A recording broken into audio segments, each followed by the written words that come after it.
George, right now the important thing is stopping this balloon. Maybe those sandbags were the balloon's anchors.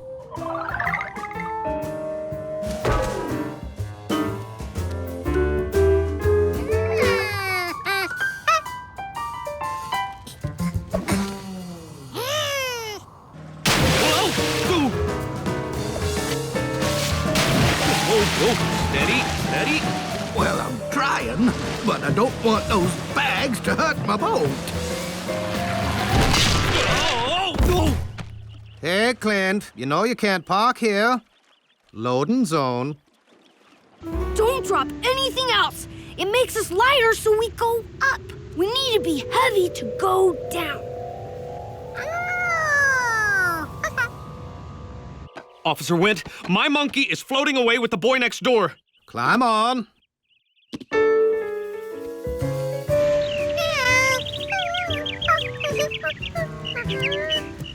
It's okay. I'll get us down. Just stay calm!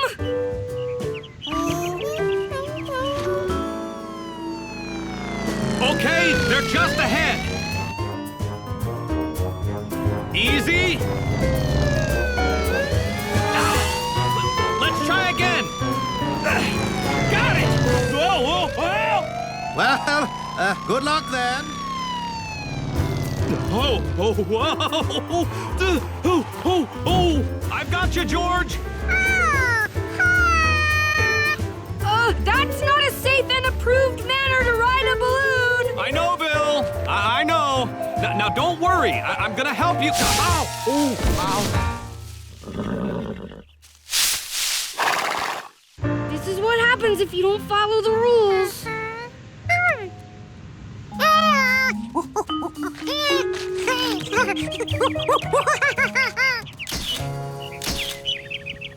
The wind's getting stronger. You can tell from that flag down there. It could be worse. At least the wind's not blowing us toward the ocean.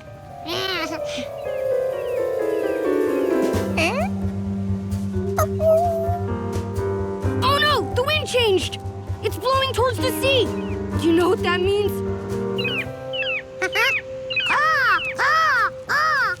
Well, yeah, seagulls. But also, we're gonna float across the ocean, and I don't know how to stop us. We'll probably land in some other country where I don't even speak the language and hate the food. I want to go home. I wish I knew how you city kids stay so cool under pressure.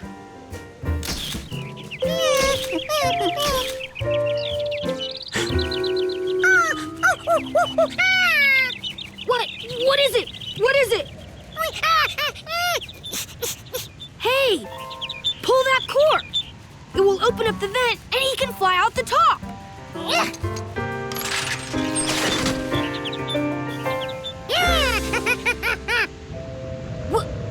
We're dropping. The vent, it lets hot air out.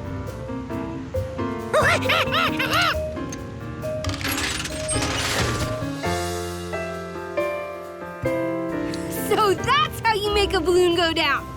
George, you saved us.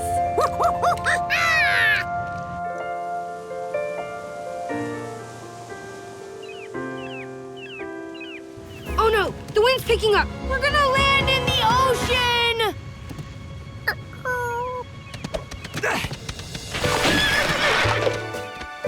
I've got you, George.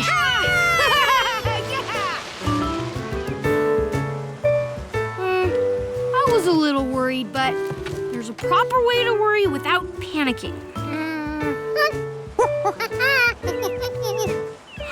My camera! Oh, I forgot to take pictures. That's a great one. George, you took the pictures for me.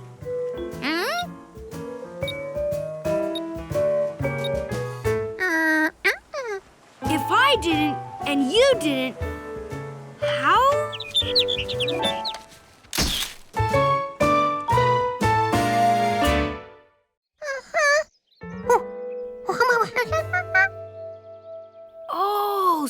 kids don't have compasses, huh? A compass helps tell which direction you're going. Well, it always points north. You figure out which way you want to go, and you can tell where you're facing because you always know which way is north. Oh, yeah! That'd help you. Why didn't I think of that? Hey, can I have that dirt? Ma Bunny dug holes all over the lawn, and Dad says I have to fill them up.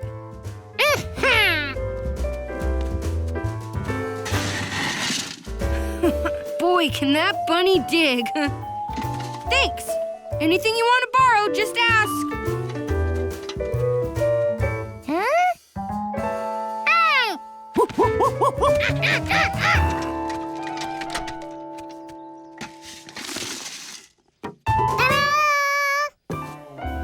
What? You think of something you want to borrow already?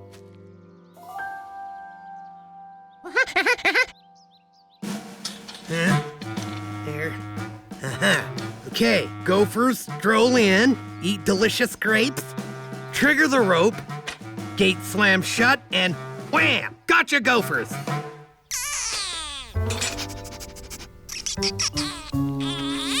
Ooh. Hey, gophers, come on in. Here, have a delicious grape. Oh, no,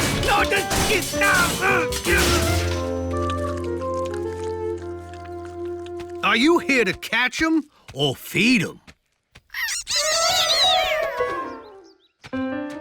Just testing out the gopher cage. Works. It's pretty good. Oh boy, I'm back. Don't worry. I'm gonna go get the extra heavy equipment, which has never, ever failed. I'll just be back. I'm gonna go.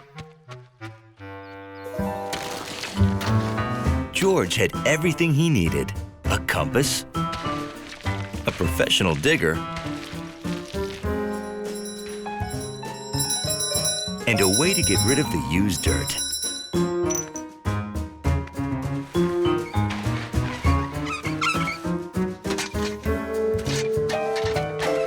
All he needed was enough time.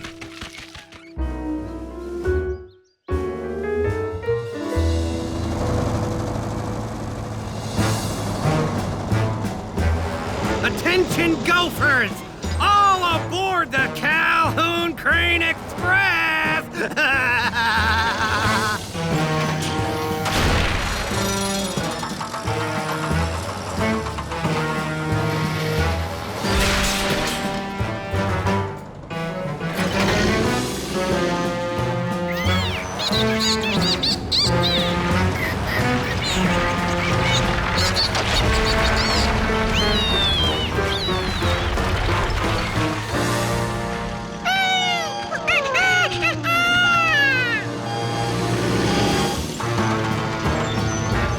You can't hide anymore!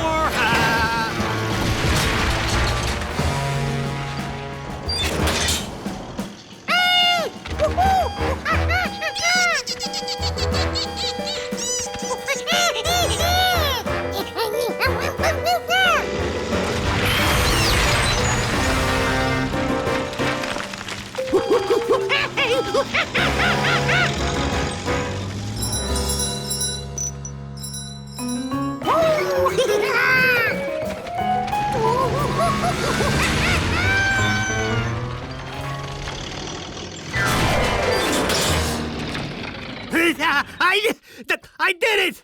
I caught you, you grape-stealing monkey! I've got you, George! Calhoun, I have decided the gophers aren't as annoying as you. You go. The gophers can stay. Oh boy.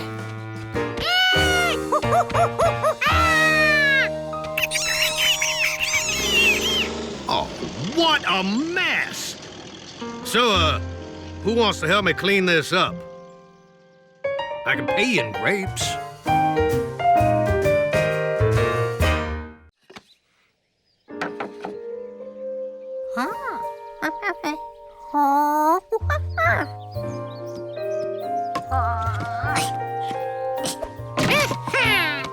This wood was as long as the floor, which meant he could do this. Score another one for Monkey Brains.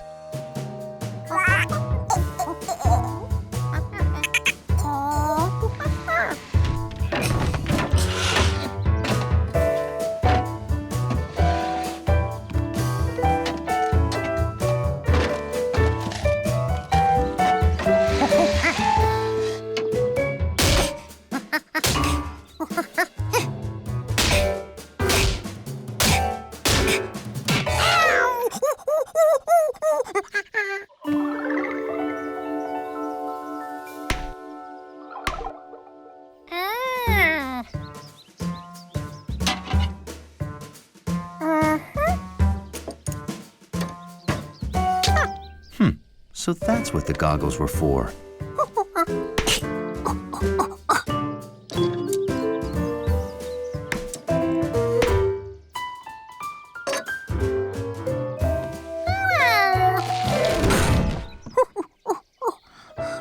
This wall needed something to hold it up while he nailed it down.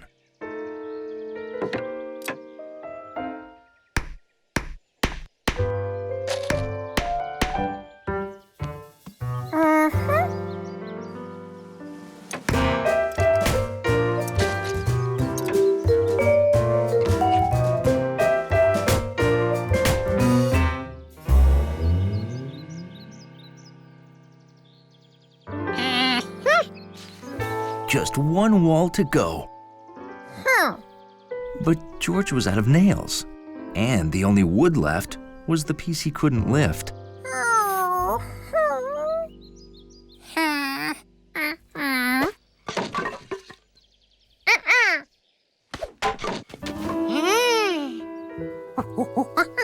Luckily, Mrs. Rankins told him he could have any wood he wanted.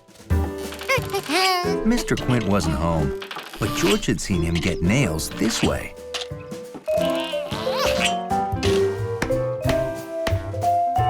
George figured a treehouse didn't need a wood roof, especially since he was out of wood.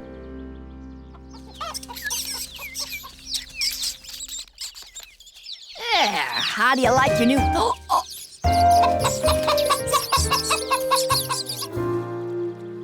All fixed and solid as a roll.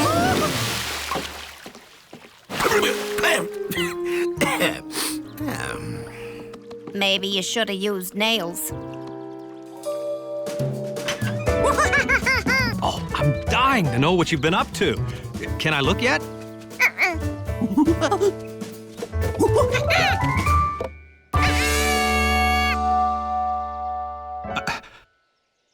What is it? Is it a house? I mean, it's a house. You built your own tree house. Wow. I am very impressed. Say, where did you get all the wood and nails George! Did you take my chicken's wall? George, did you take nails from my dock? Because, look, I'm wet.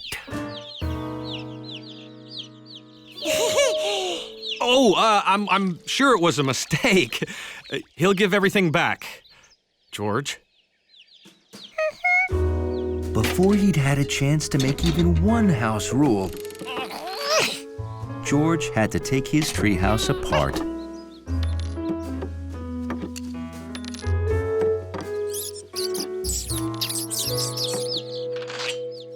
Wait, I said you could have any nails you wanted. I could have been more specific.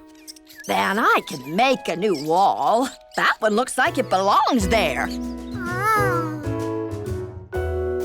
Now George had a place where he made the rules. Rule number 1, you have to draw on the walls. And rule number 2, always butter your corn with your feet. Oh, this isn't easy. House rules. I know. Okay.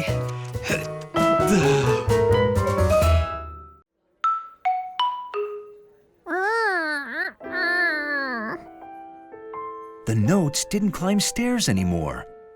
Betsy, for crying out loud, I'm in 3rd grade already. Oh, Betsy, wait! What did you do with my xylophone? Now, Betsy, don't get sore.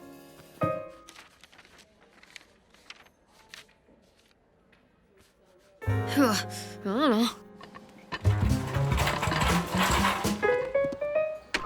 Oh, George, I need my xylophone.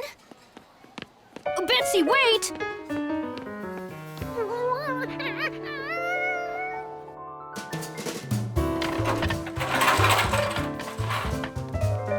George was so desperate, he tried everything.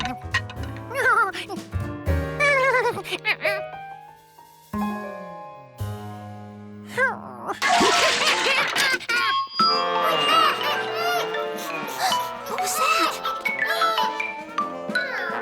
My xylophone! George?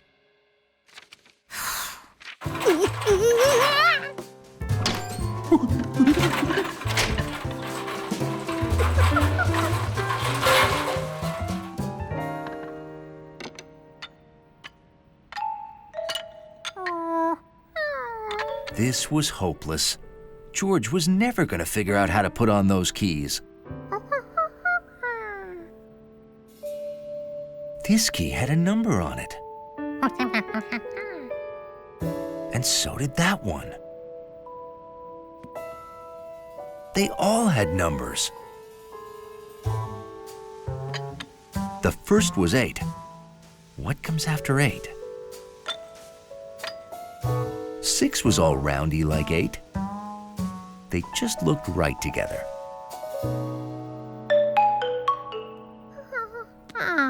But they didn't sound right, and time was running out.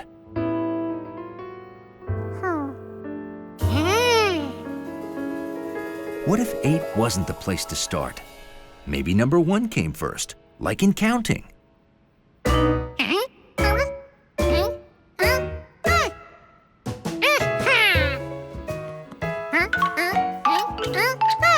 George could count to 5, and the clock helped him get to 12. 1, 2, 3, 4, 5, 6, 7, 8, 9, 10, 11, 12. Trouble was, he had 3 keys left. All right, stand in front of the risers. I want to get a group photo. Oh, but Aunt Margaret, I have to find George and my xylophone. Oh, this'll only take a second, dear.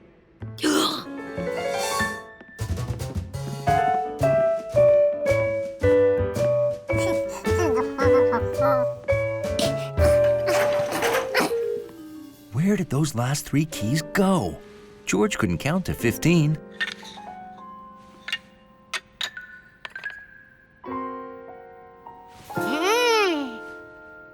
Each key was smaller than the one before it. Maybe... Oh!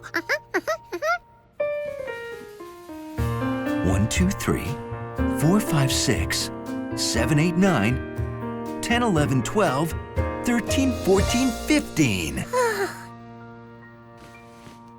Only one way to test if he'd gotten it right. Say cheese. Hey! That looks like... And the notes climbed the stairs. my xylophone! Hey, what'd you do to it? I can't believe you fixed it! Huh? This key always used to wobble. Oh, thanks, George.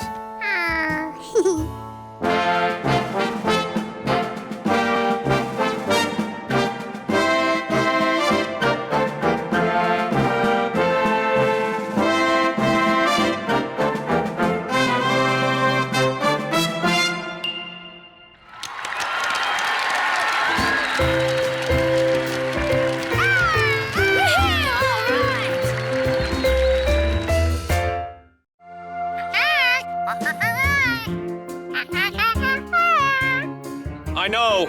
My job is to push this button and let you back inside.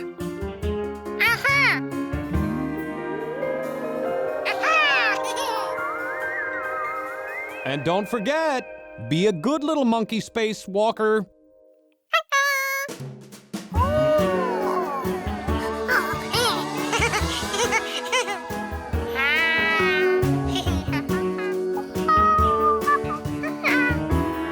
There's nothing a monkey likes better than a spacewalk.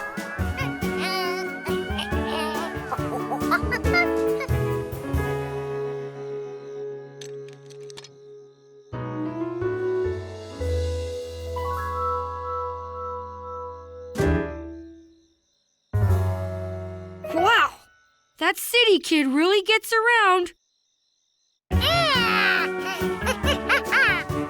George knew what he had to do first.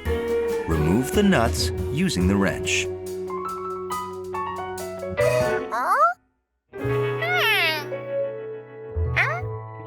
Why didn't it move? He knew the rule. Lefty-loosey and righty-tighty.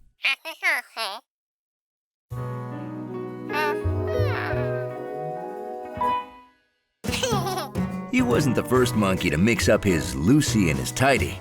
Just the first one in space.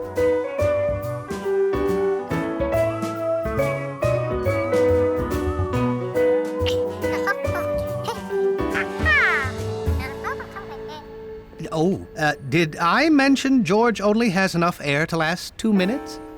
Well, you did now. George, you must complete the mission expeditiously. Huh?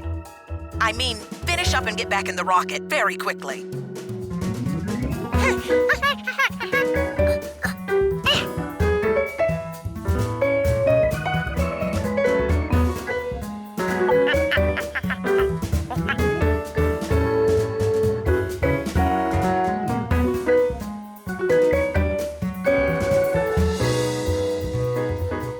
Putting replacements in was pretty easy.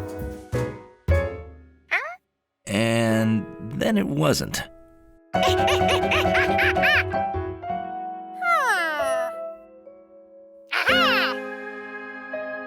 Maybe he needed to put this stuff in exactly where the old stuff was.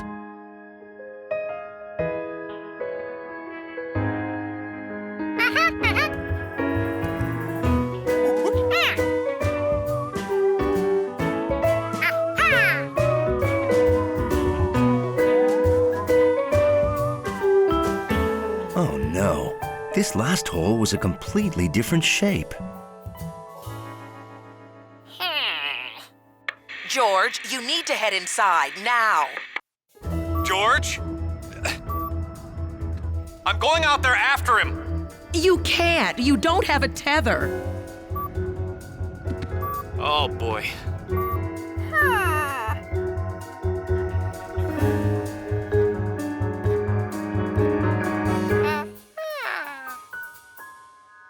Why, it wasn't a different shape at all.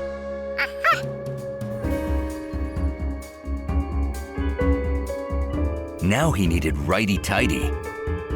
George, you have only 5 seconds of air left. That's it, I'm going out. No, you'll float out into space.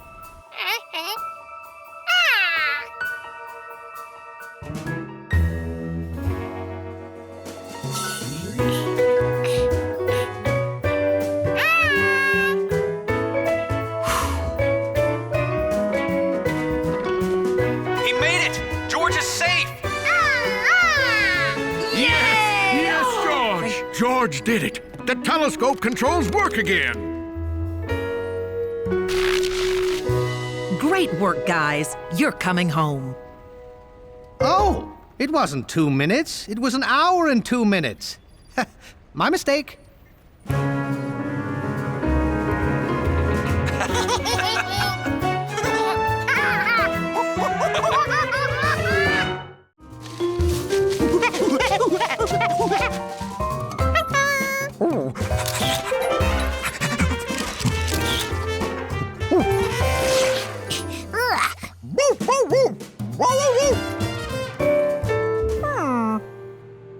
Maybe dog food made Hundley jumpy. Only one way to find out. George didn't feel any different, so it wasn't the food.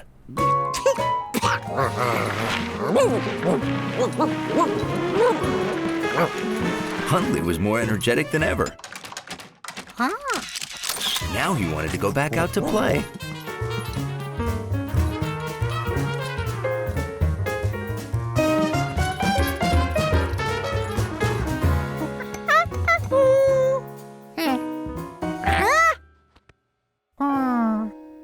Was Hundley pretending to be asleep?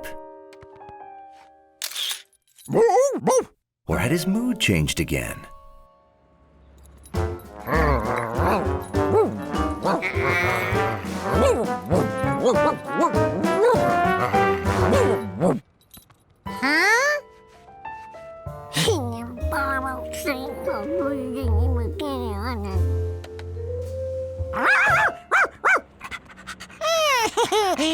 George did want to play, but he had to solve the mystery of Hundley?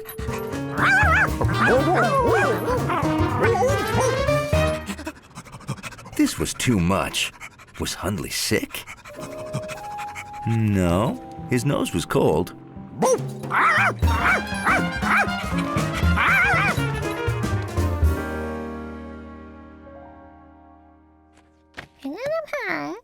He sorted his photos into two groups. Quiet, normal Hundley, and lively, unusual, un-Hundley. He didn't even know what he was hoping to see. Then, he noticed something. Normal Hundley had a brown collar, but Jumpy Hundley had a red collar. Charky jumped around a lot, and she had a red collar too. George had the solution.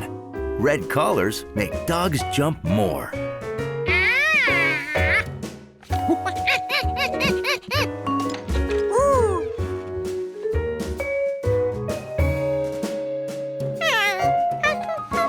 To test his theory, George put on a red tie. He didn't feel different. He couldn't jump higher. Maybe it only worked on dogs.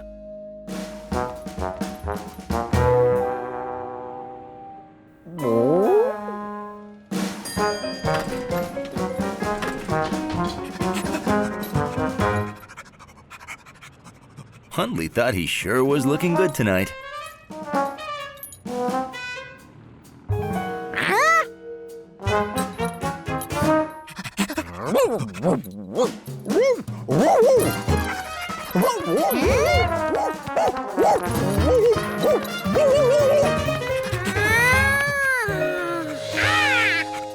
That explained everything. Hundley was acting like two different dogs because he was two different dogs.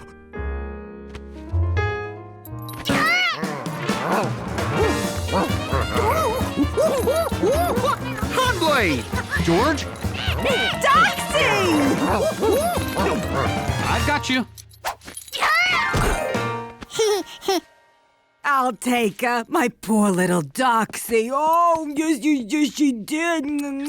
This is my sister, Dorothy. Doxy has a way of getting loose.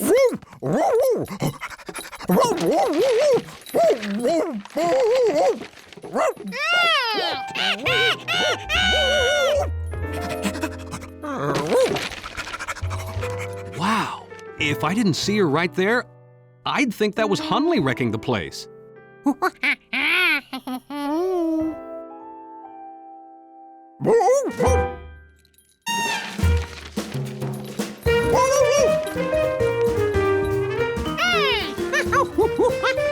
George was having so much fun with Doxy.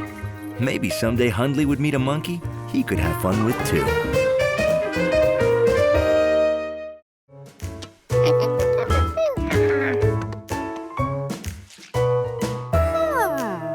The squiggle was much thicker in Sue Berm's painting. Was it because she was bigger? Or was it because she used a bigger brush?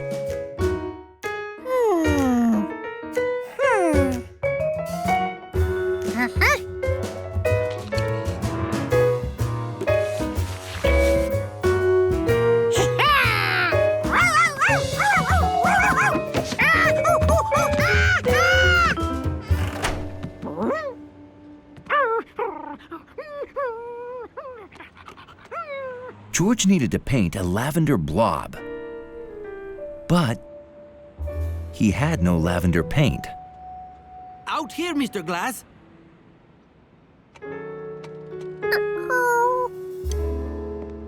Mr. Zubel and Mr. Glass were right above him. George worried they'd look down and see the painting. Ah, we could also use lights like this to focus attention on the painting. Great. Let's do it. There's one other thing I think you should have. It's in the oven. You keep art supplies in your oven? No, I made carrot cake. Oh, one piece, then back to my lobby to hang my unique painting. George had to finish his painting in the time it took one billionaire to eat one piece of carrot cake.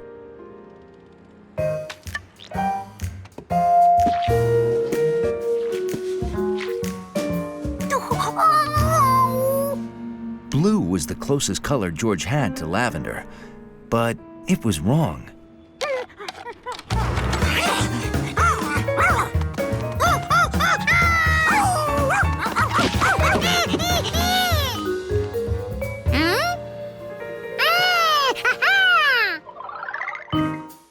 Sharky's feet reminded George how Sue Berm mixed colors to make different colors.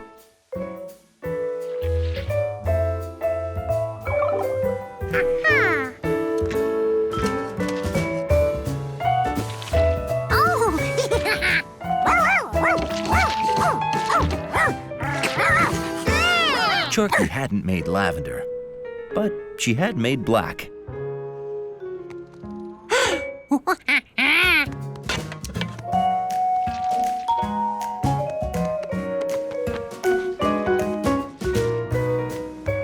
George had to find the combination of colors that would make lavender.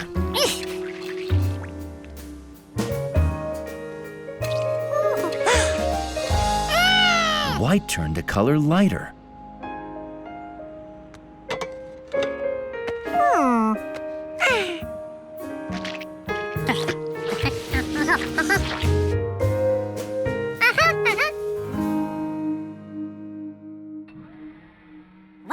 George hoped he could get to the glass tower before Mr. Glass. Hi, George. Hey, that's my unique painting, and another one just like it? There are two. And that's not unique. There cannot be two. Every Sue Berm painting is different. And why isn't it in my lobby, where I left it? Monkey!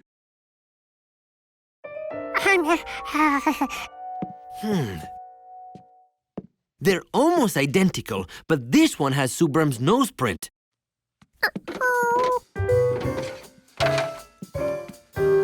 The ripped one is the original. Monkey! Hold on.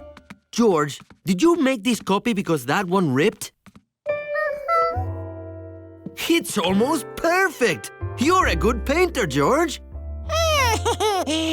Wait. A painting monkey? A painting elephant? Are you thinking what I'm thinking? Well, of course not. Because what I'm thinking is... unique!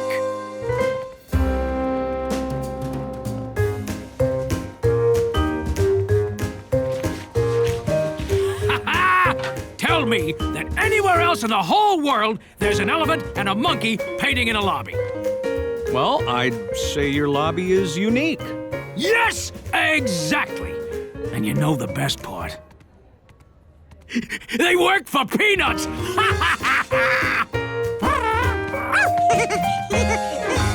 First, he'd need someone who could distract the women.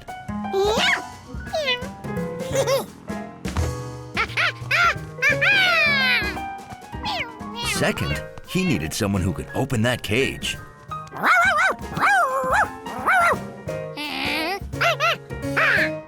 If anyone could open that cage, it was Sharky, the dog escape artist. Next, he had to explain his Hundley escape plan to his team of experts. He showed them where the cages were and which one had Hundley in it.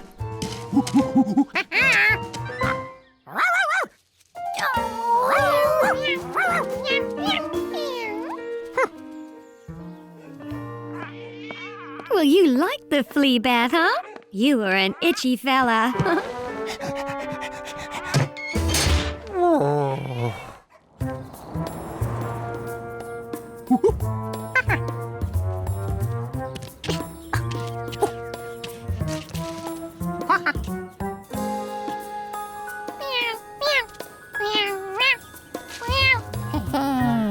Phase 1, the distractor.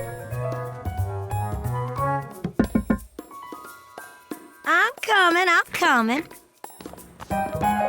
Who is it? Oh, Gwen, you got to come see this. What? Oh, how sweet.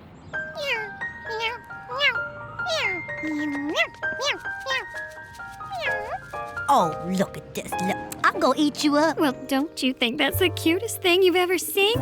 You are too cute. Phase 2, the escape artist.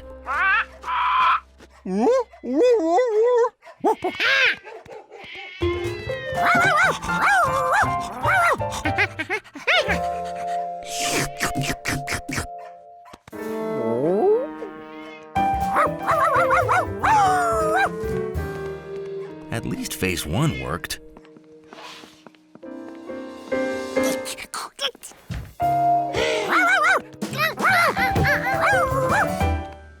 Who's that? We'd better check the cages.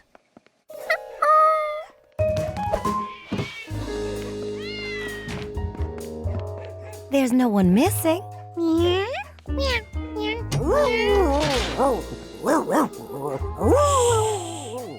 Now Gnocchi was getting locked up, and George couldn't open the cages.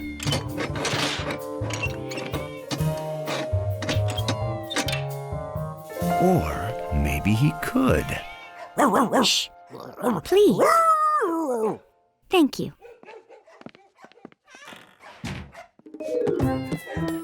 If he squeezed this, it moved those things and unlocked the door.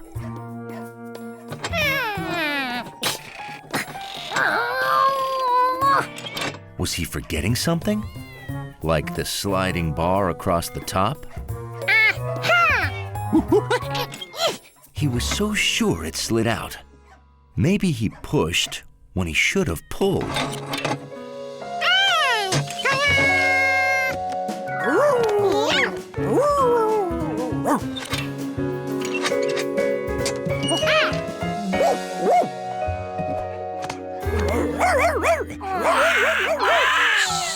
George hadn't figured out phase 3, how to get out unseen.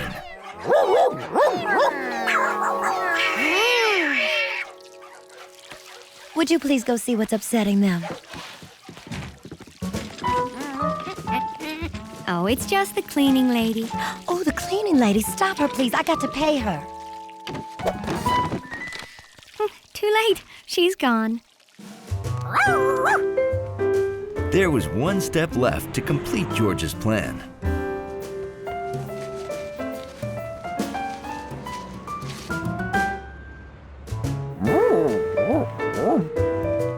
And now that Hundley felt dignified again, George could get back to his game.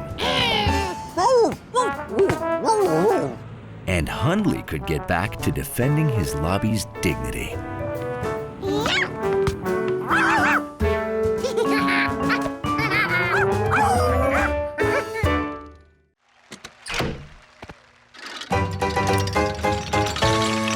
The show went on.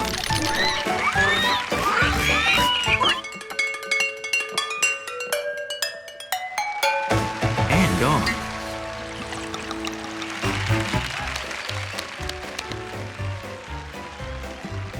And neither George nor Bill missed a single cue. But the most difficult cue was still to come.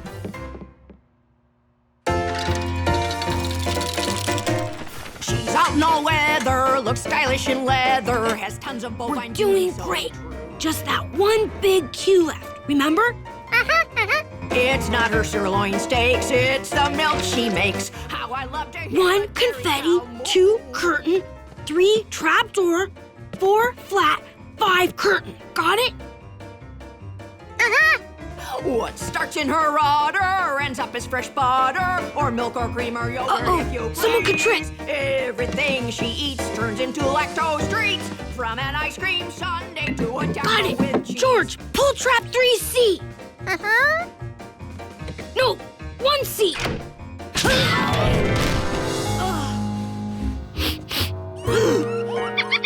No!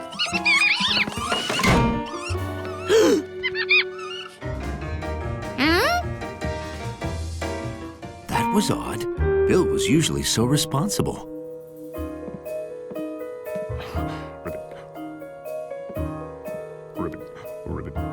Ribbit, you can do this. 1 minute. Starts in her udder ends up as fresh butter, or milk or cream or yogurt if you please. Where could he be? Everything she eats Nice skunk. Please don't spray me. Milk and makes her happy. Just see her wag her tail. 1,000 squirts, it never hurts when I fill up my pail. Okay, just breathe normally. Whoa! Neptune's knickers. A skunk. Just don't alarm it. George knew the skunk could spray at any moment and ruin the show. But he also knew the show must go on. Don't upset the skunk. He's gonna spray. He's gonna spray. So George concentrated real hard So whenever you hear mooing, please drop what you're doing and thank this lovely creature here and now. and counted 1, A, B, C.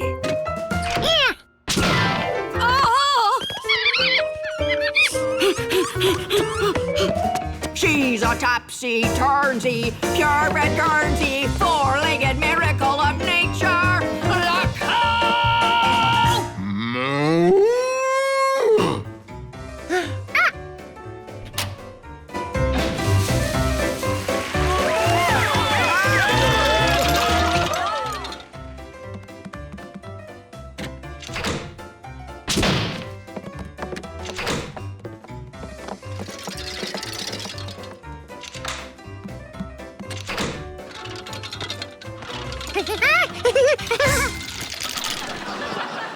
Oh! Hi. I was gonna do some frog calls for you. Here we go. Ribbit. Ribbit. Ribbit.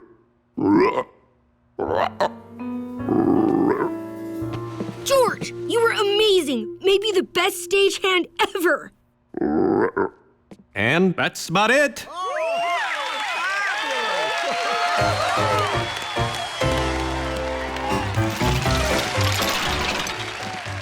Curtain call, everyone. You fellas too.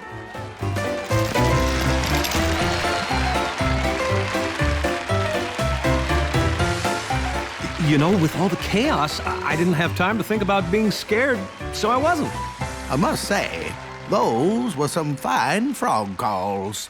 Oh, you're just being kind.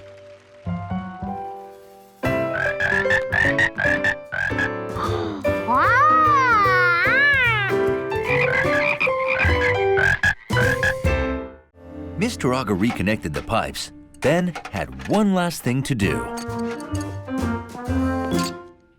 Would you like to open the main and allow everyone to have water again?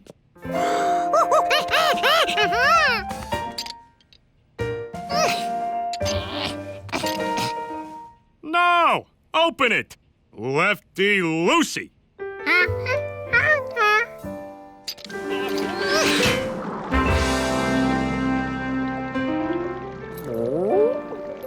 Hundley wasn't sure George should be taught things like this. George, would you like a boat or a nice ducky? I'll go first thing tomorrow.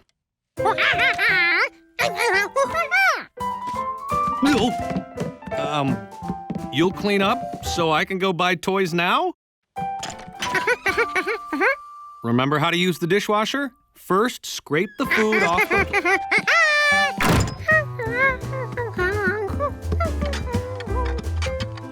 George, being a good little monkey, did just as he promised.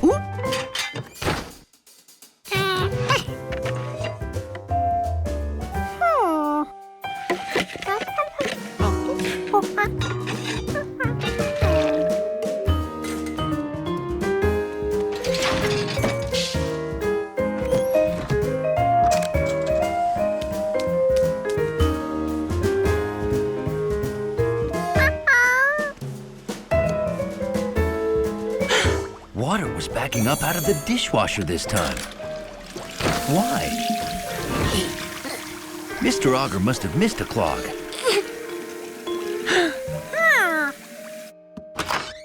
It was a good thing George had watched him closely. Righty-tighty shuts off the water.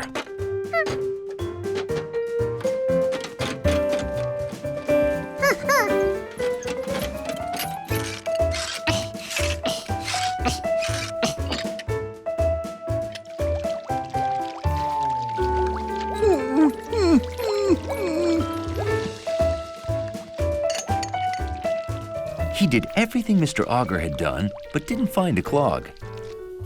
If the last clog moved to the kitchen, maybe this clog had moved downstairs.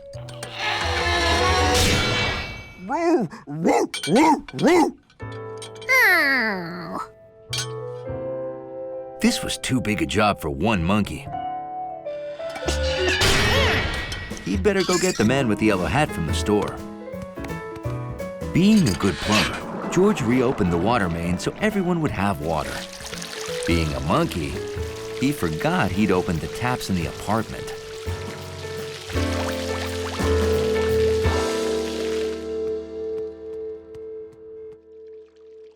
Hundley was relieved.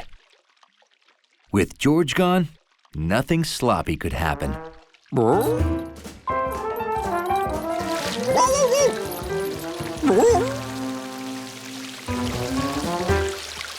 Pipes should always be properly tightened.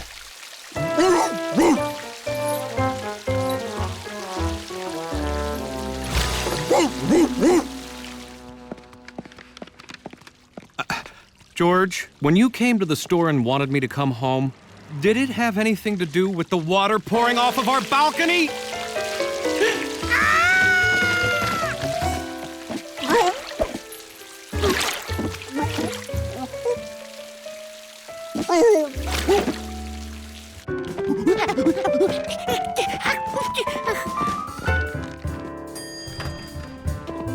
No!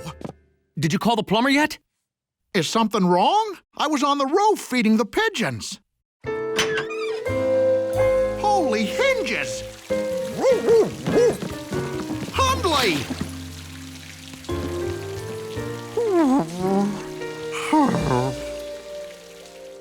Oh, boy. Found your clog. You can't dump food in the dishwasher.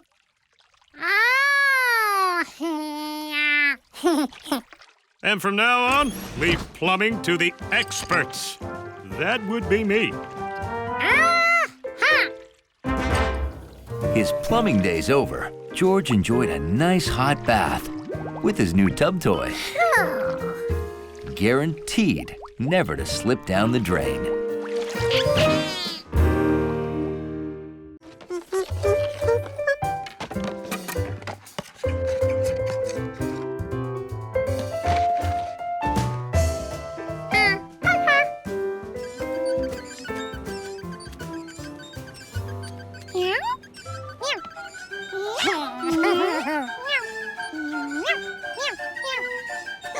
All of his friends liked the hat,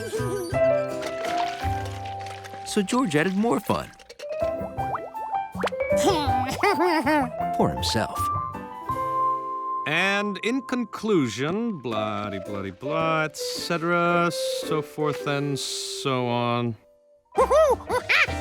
Well, that's some hat. And yellow.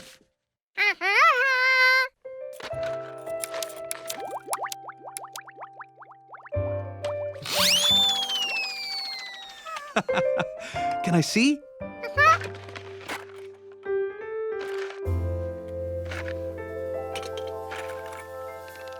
Oh, boy, this is one fun hat.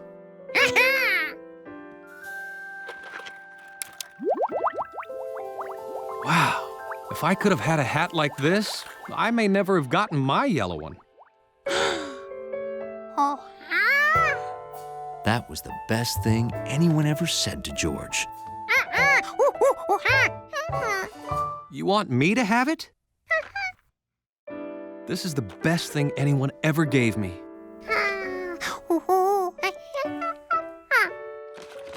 Oh, surprisingly comfortable. You want me to wear it outside? Sure, why not?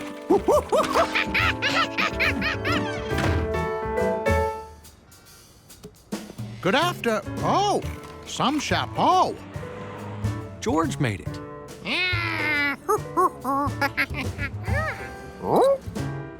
Having people see the man with the yellow monkey fun hat made George feel very proud.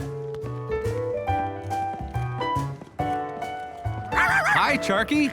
Oh, easy, girl. Oh, no. I'm late.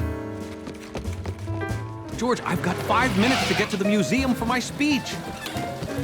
I have to make a good impression.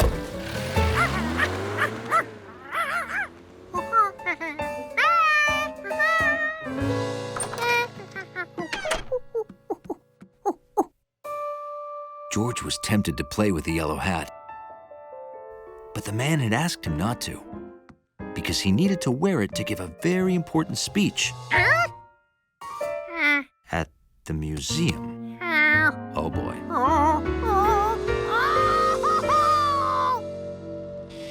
Hi, George. Bye, George. And if an apple traveling at the speed of light hits a static banana... Oh, everyone's here already. Great. Professor Wiseman asked me to speak today about the scientific method.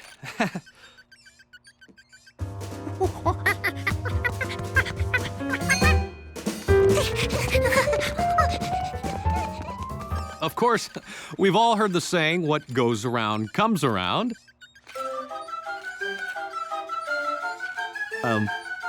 Haven't we?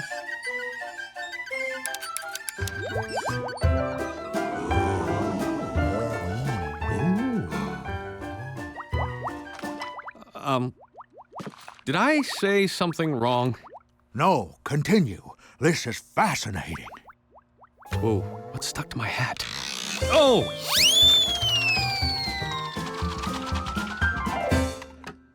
I'm wearing George's... Actually, I can explain. The scientific method is about thinking creatively, taking chances, and being willing to fail. And you made that point very dramatically. I did? Oh, so modest.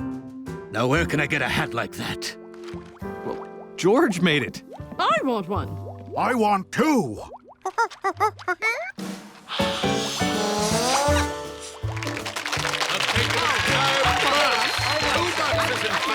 And that's how George got his picture on the museum wall.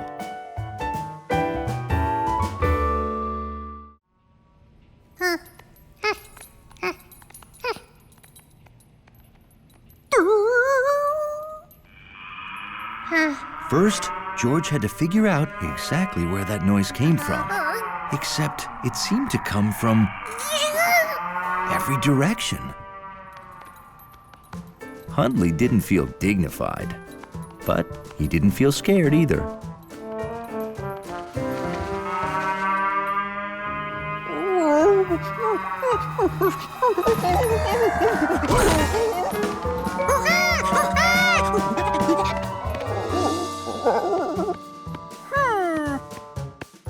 Okay, the one thing George knew about sound was the closer he got to something, the louder it was.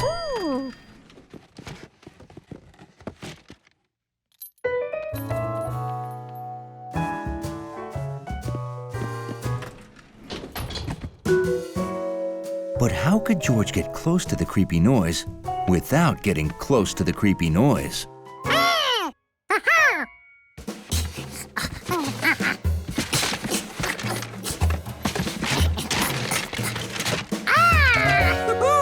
George was right. You should save everything because you never know when you might need it.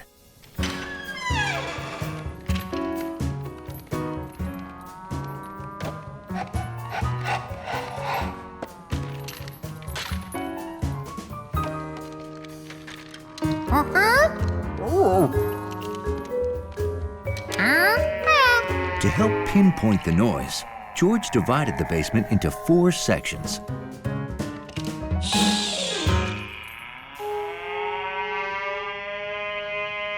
He recorded the creepy noise in each of the 4 sections.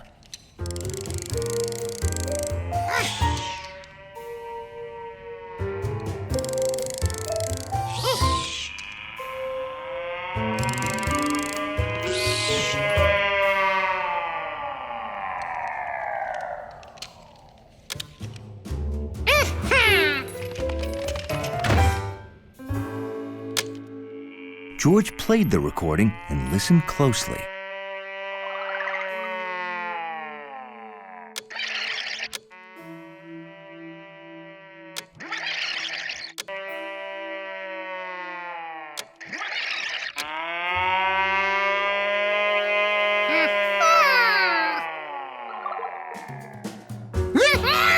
Now they knew the noise was coming from the part of the basement near the boxes.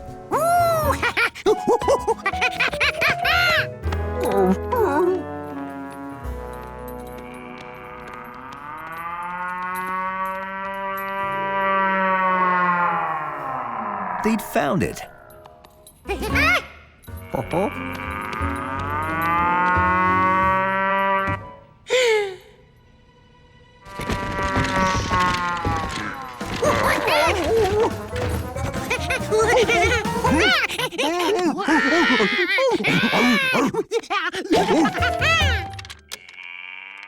Oh my! What a creepy noise! Yeah, I guess we should go down and take a look.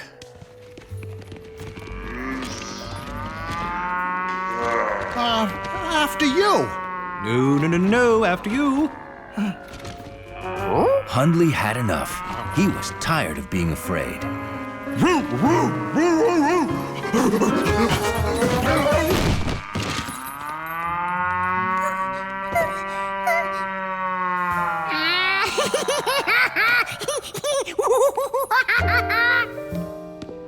This is a cow. Cow. Yeah, Moo. Aw, Hundley must be the bravest dog in the city.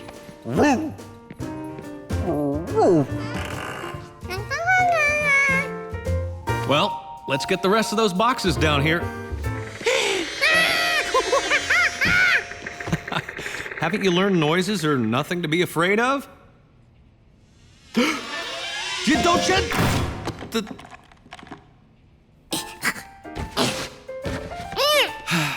Maybe we should keep your stuff upstairs, George. You never know when we might need it. Help! Attention! Attention! Help! This looked like a good bridge. But it was too short.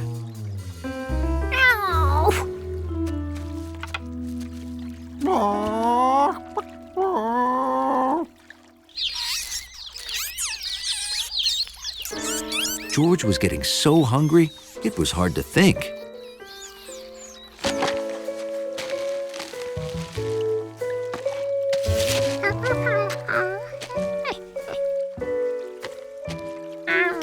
He couldn't think of any way to make a branch longer.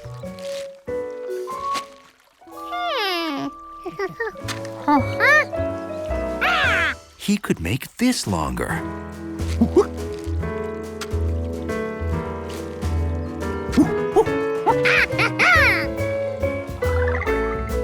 But could chicks walk on it?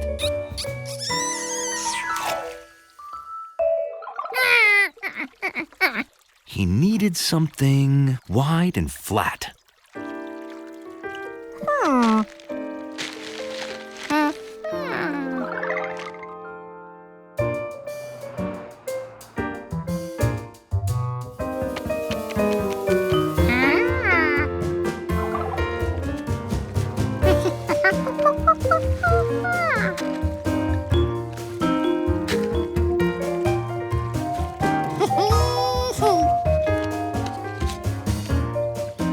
Now he just had to repeat the same pattern until it was long enough.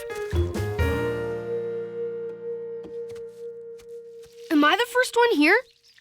Ooh! Are you making cocktail wieners? Yep. No toothpicks? It's not a proper party if you don't pick up small food with toothpicks. I know, Bill. George will be back any minute with plenty of toothpicks. George had made a bridge, but was it long enough?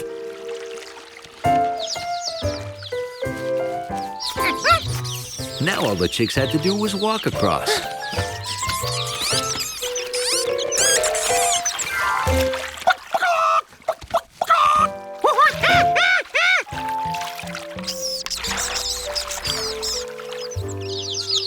The bridge wasn't chick-safe yet. What could he do to make it safer? That bridge had sides made from triangle shapes.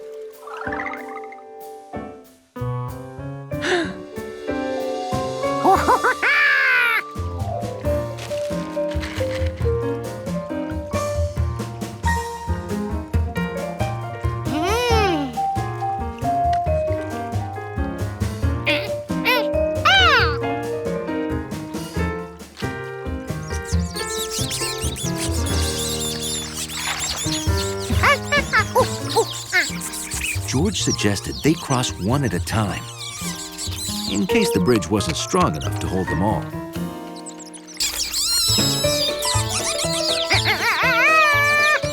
But the bridge was plenty strong. It even held a whole hand. A job well done. George could now rush home with the marshmallows, toothpicks, and cards.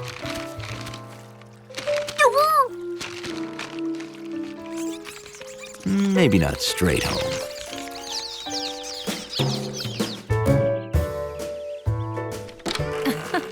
That must be some party if you need more marshmallows, toothpicks, and cards already.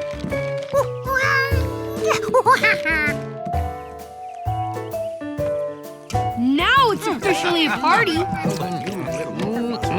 Alrighty. We're going to play Go Fish. Yeah?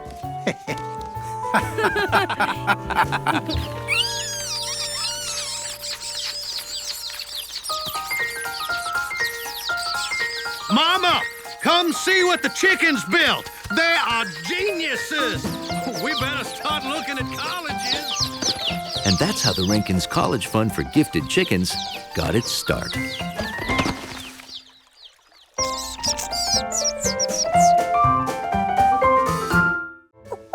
To make a periscope, he needed something long and hollow.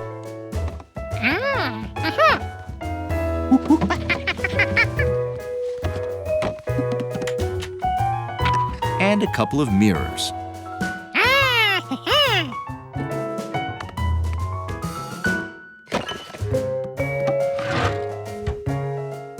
And some scissors.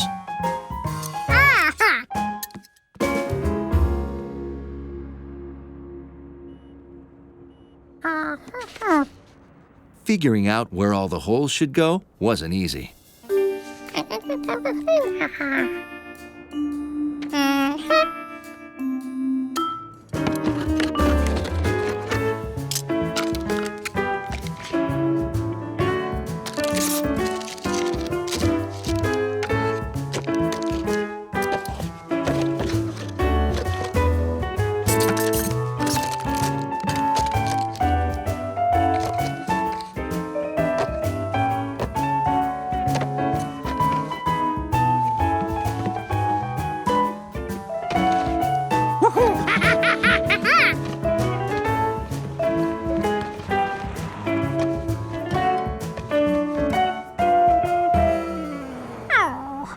It took a while to get the angle of the periscope just right.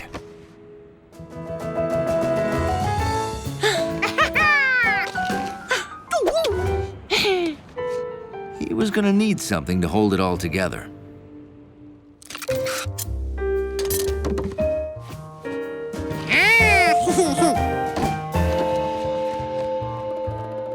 At last, 00 Monkey had his spy periscope. And not a moment too soon.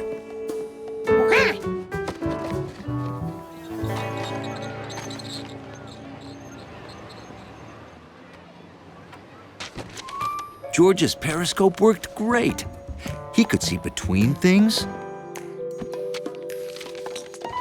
over things,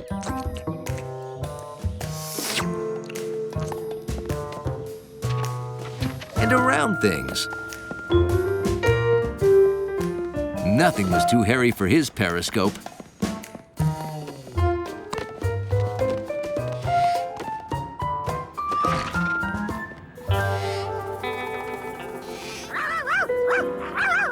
Except maybe Charky.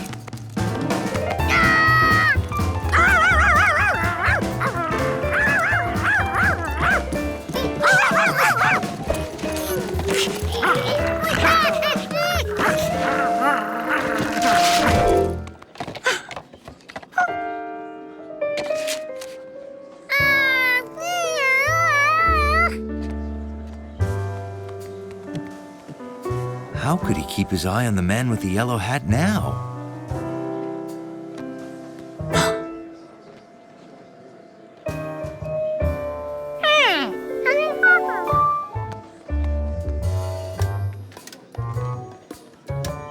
A broken periscope can't stop a super spy with tools like a mirror and the brain of a monkey.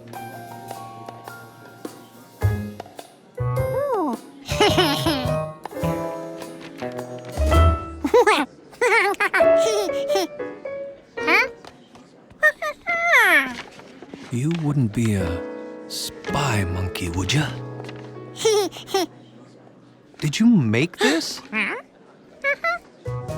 Wow, this is very good. Really? But you know, it's not nice to spy on people.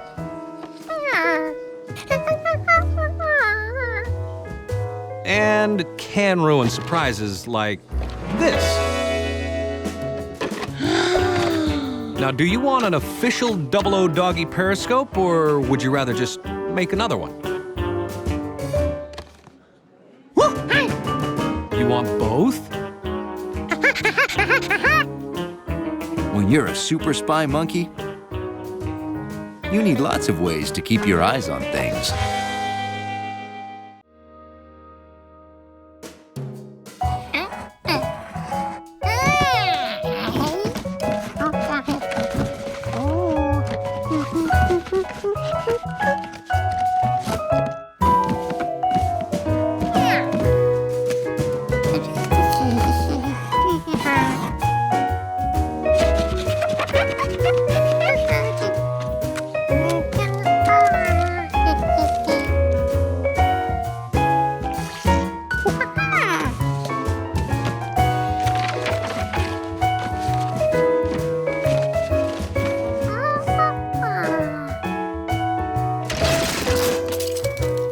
There was only one way to find out if this would work.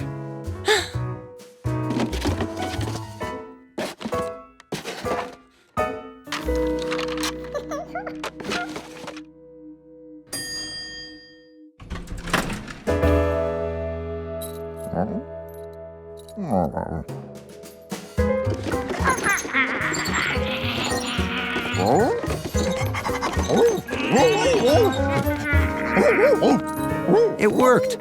Hundley thought George was a real robot.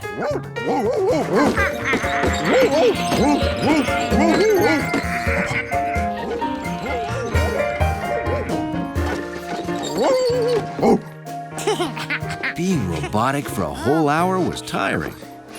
George was ready to get out of that thing. But he didn't want to ruin it for Hundley by letting him see the robot wasn't real.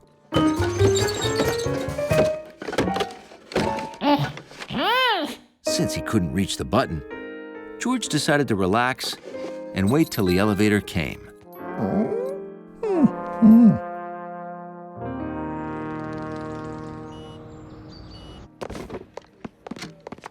Oh, no. I must have left the XF-17 at home. It's my favorite, too. I can go get it while you finish setting up. What's it look like? Well, it's 2 inches tall. It's red. Oh, and it has no legs.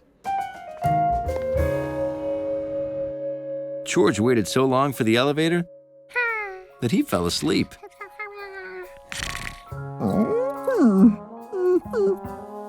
Oh, hi, Professor. Hi. I just came to pick up a small red robot. You mean the one in the lobby? He said 2 inches tall, but I guess he meant 2 feet.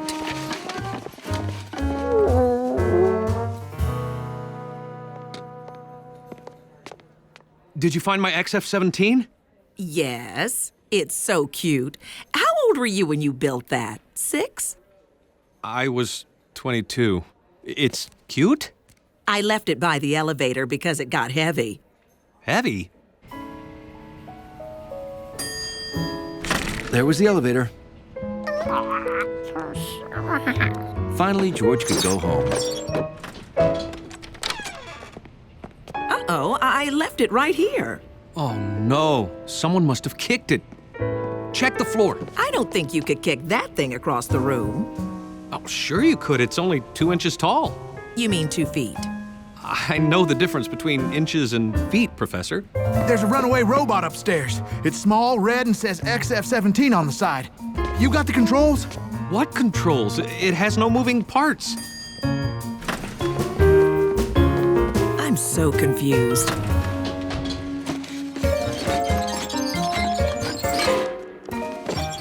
This sure didn't look like home. Who were all these strange people? That's not it. Is 2. I know that handwriting anywhere. George, Professor Wiseman brought you to the museum because she thought you were my XF-17. Yeah, your outfit's so good you almost ended up on exhibit. Hey, that's a great idea. Huh? We promised an XF-17 model. We never said it wouldn't be monkey-powered.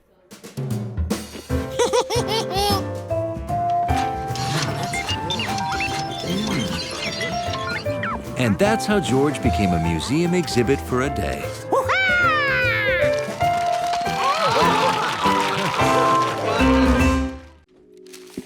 Nice web, George. Playing spider? All right, Spider Monkey. Here comes a big fly. Food didn't stick to the web. And the web couldn't stick to the wall because George was too heavy. There you go, Huntley. Maybe you should leave web making to the spiders. Huh, George? Don't worry. We'll clean this up. You get those to the park. Hurry. Huntley, don't lick the giant spider web. You don't know where it's been.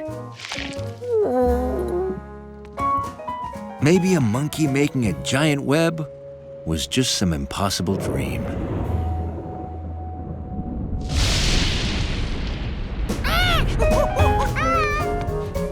All that mattered right now was getting to the man with the yellow hat before it rained. Oh, no, this is gonna be ruined.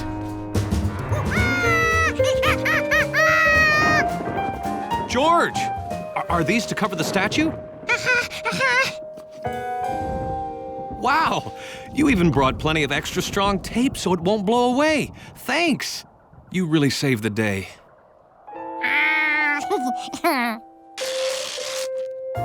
Did he say extra strong tape? You want that? Sure, I have plenty. Maybe George didn't have to give up on his monkey web yet. Here was a chance to see how an expert did it.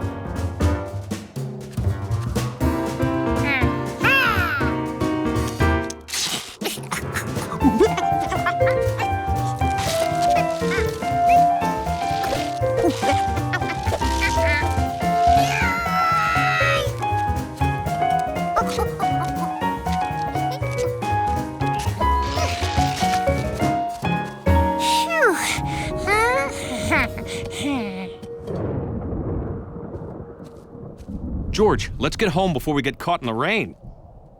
Oh, hey, what's this?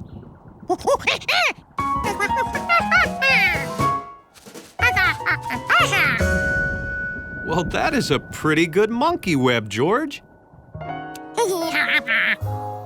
It looked good, but could it catch anything? No!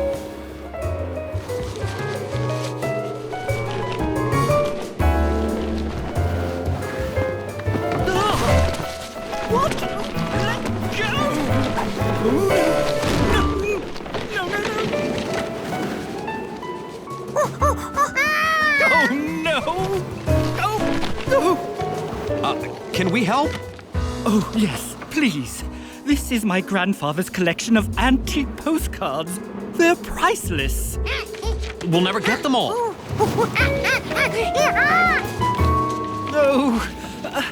Oh, it's hopeless.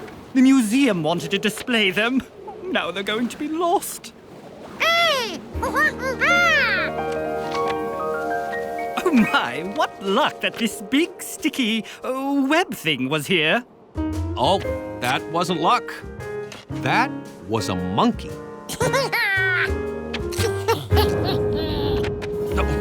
Rain, I've got to recover that statue, now. Oh, and I'd better get these to the museum, fast. Thanks again.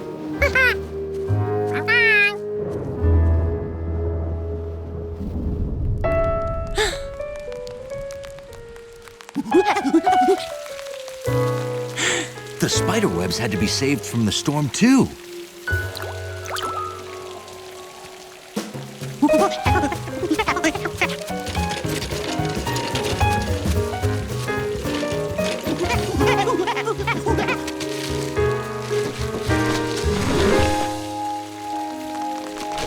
Making webs was hard.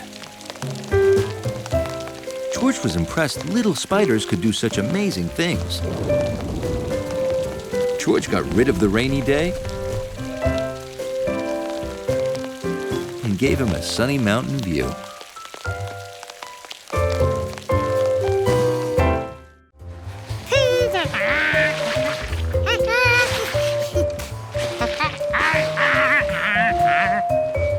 I am very impressed, George. What do you guys think?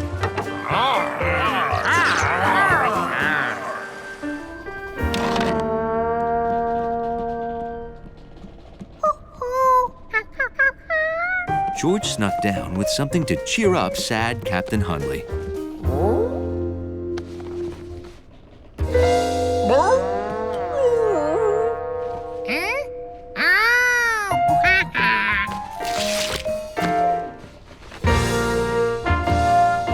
That flag always reminded the bold captain how dignified his ship was.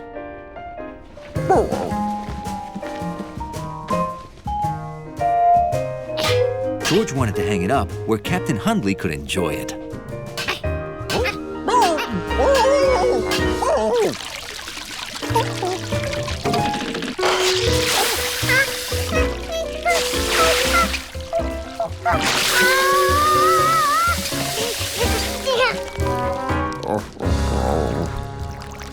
Then, George got an idea about how he could really help Captain Hundley.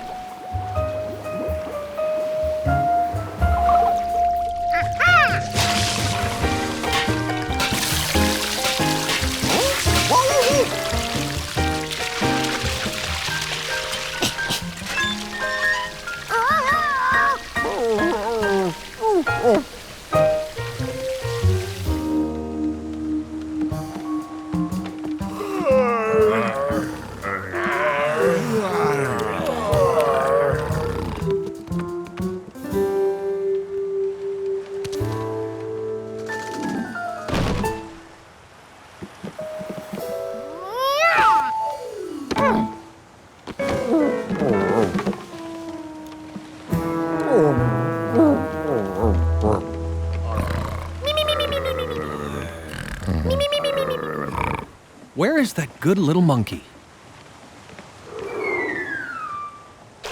George, are you down here? Oh, my goodness. I mean, Wake up! Put on life vests. We're filling with water. Sinking. We gotta get back to our own ship.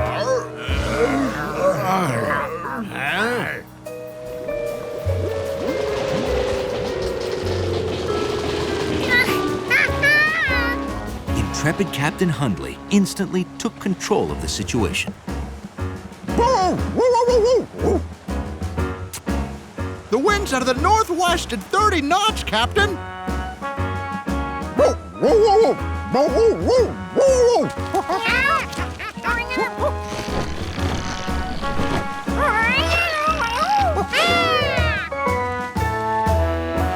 Captain Hundley used the wind perfectly, and they set sail. George! George!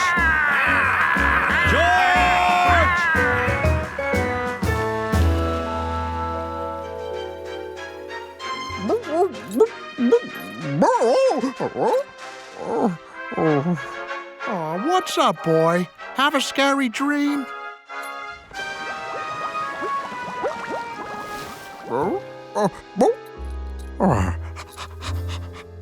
That was the strangest dream any dachshund ever had.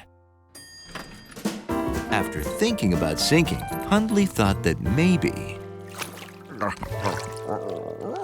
if his boat wasn't weighed down with water, maybe it would still float. And it did. So George hadn't ruined his boat, he just sunk it. Hey, that sounds fun, doesn't it, George? Say, Hundley, your good pal George is gonna come out on the boat with us today. At least Hundley knew what to expect, so he was prepared.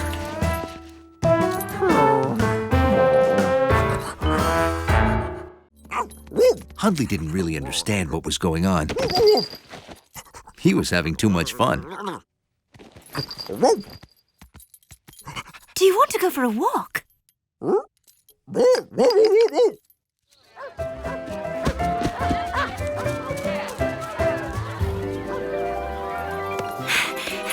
Isn't this fun, Lord Percival?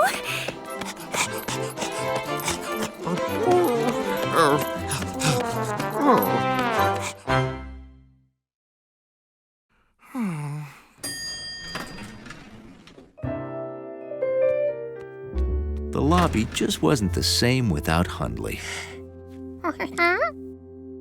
All that matters is that he's happy.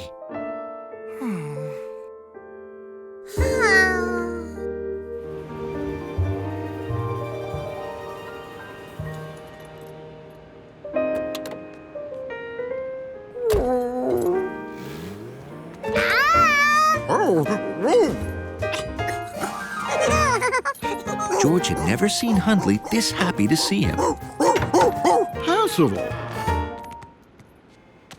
You haven't touched your Bratstvian beet casserole. Now you eat.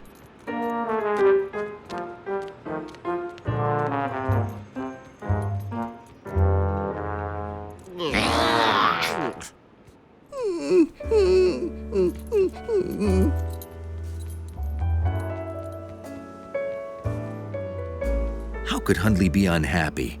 This was where he belonged. Or was it?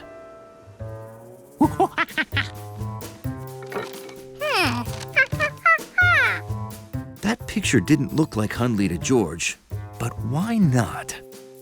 Maybe these measurements needed to be studied by a monkey brain.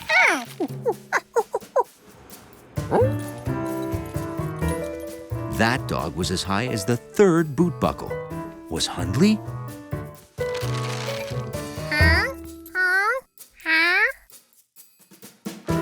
He sure was. Was he really 4 stripes long?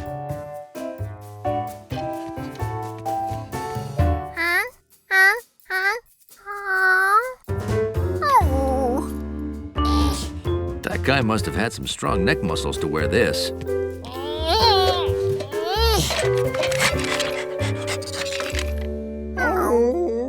They weighed the same, too. Hundley matched all the measurements.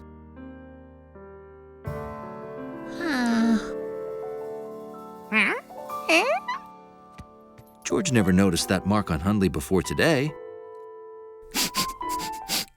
It smelled like jelly. Percival? Are you all right? There was no time to look for soap.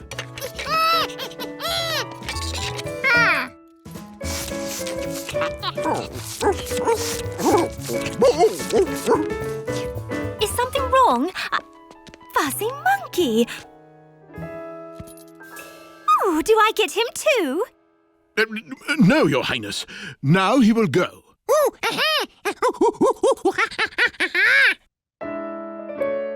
Wait! Look! Lord Percival's royal birthmark has vanished! Impossible. That would mean... He's not Lord Percival after all.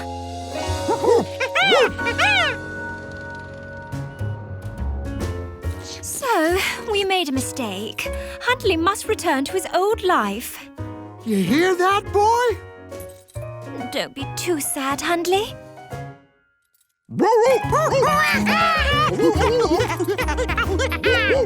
Well, don't be too happy either. Please accept our gift of the Royal Bratsfian Leek and Gravy Hoagie.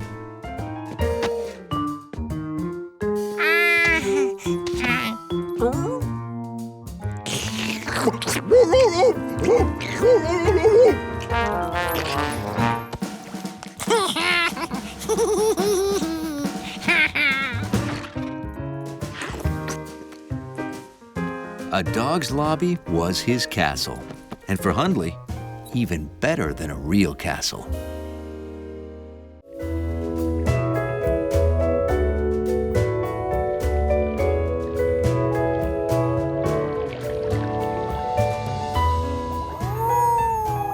Welcome to the coral reef, George. Those look like plants and rocks, but they're fragile animals called coral polyps. They live in colonies. Skeletons of hard coral are made of limestone.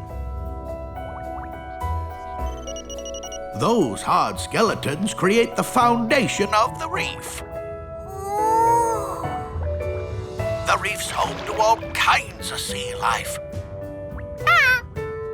Sort of like our big city is home to all kinds of people. What happened? George, can you hear us?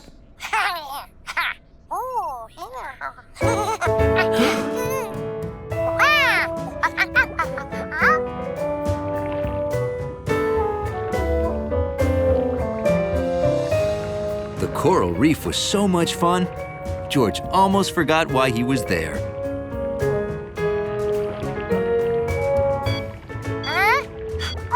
George, you're near the satellite. Head to the C4.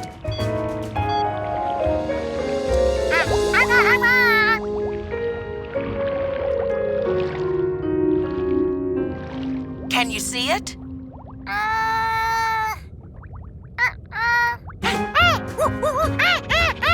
What? Did you find it? Nice. But we're not looking for crabs, George.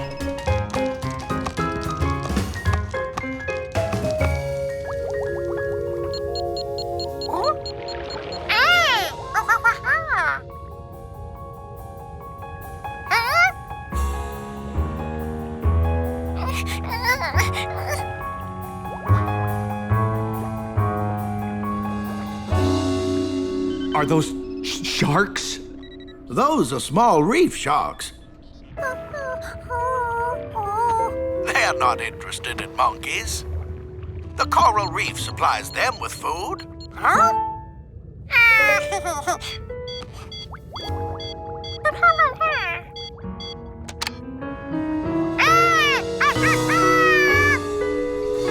He found it! That's my monkey! George, can you see an open place to move the satellite to? Good. Now release your emergency marker.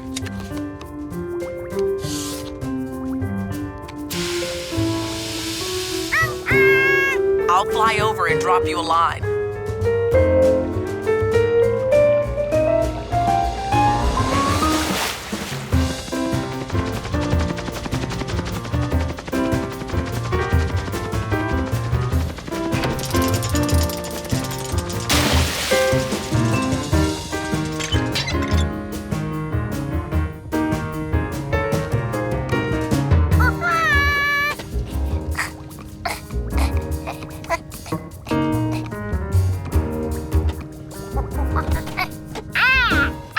All right, George. Now attach the hook to the satellite.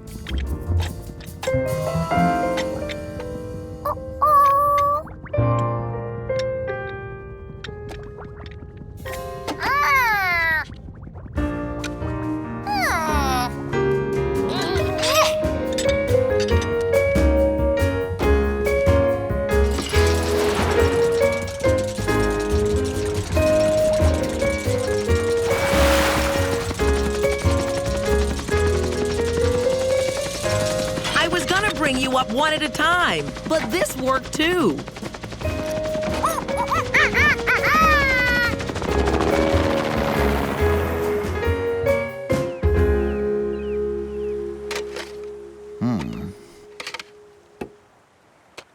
The data module is intact.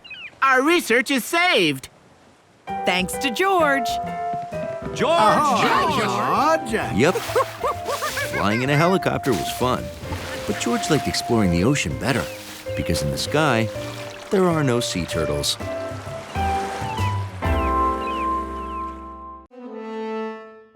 Here, try it.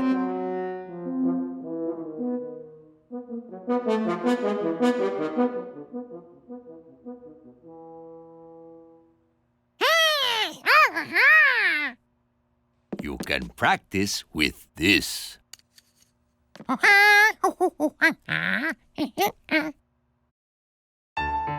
George took conducting very seriously and practiced all the time.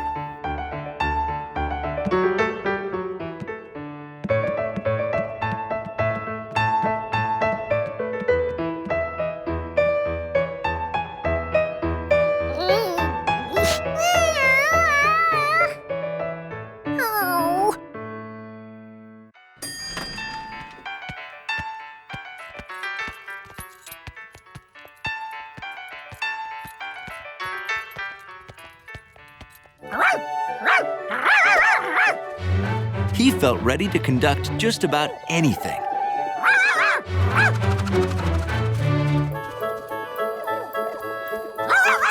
Except Charky.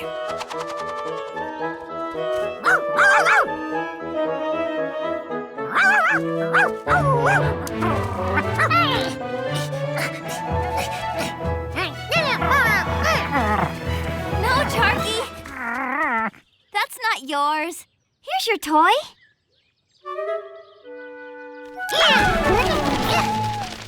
Sorry, George. Now George knew why there were no dogs in symphonies. When showtime came, George felt like a conductor. Oh, you look like a real conductor, George. No problem. Here, use mine.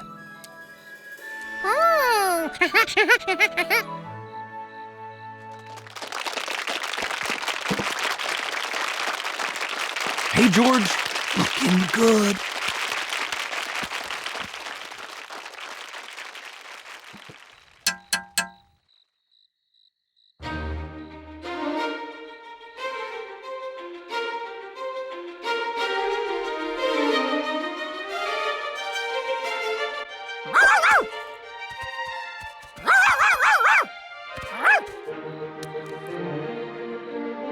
Hey, is that George leading the band? I saw him out here yesterday conducting pigeons. it go? Rats! I didn't see. Sharky will find it and bring it back if we wait here.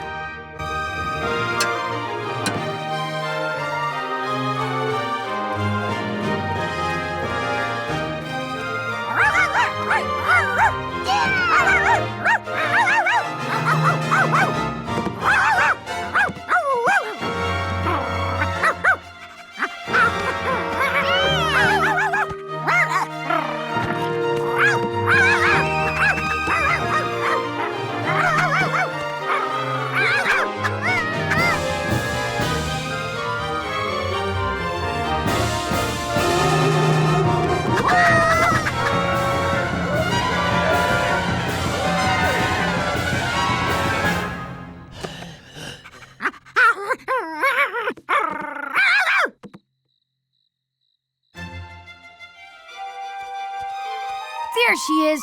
Sharky! Stop bothering George! Can't you see he's in a tuxedo?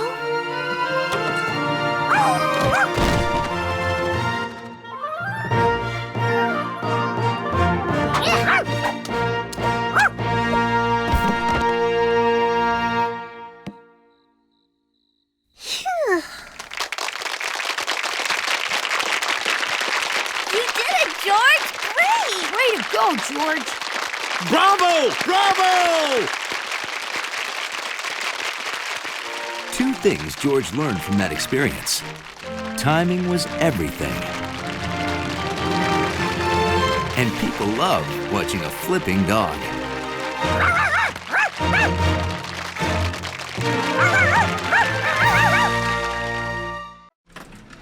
George rushed to show it to the man with the yellow hat. Then he realized he forgot something.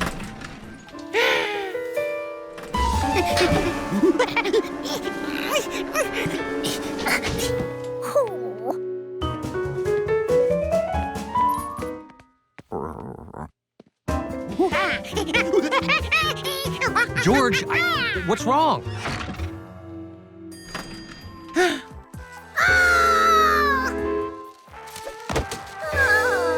Someone left that in the elevator.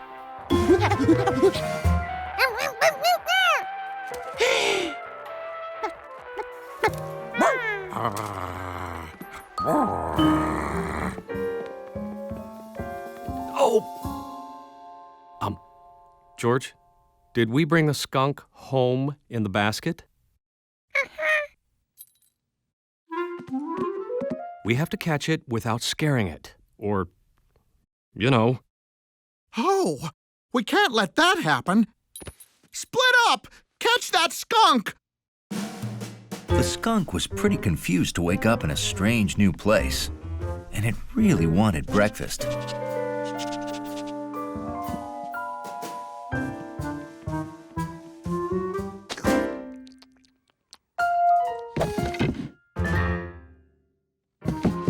No, stop! Come back! You're caught!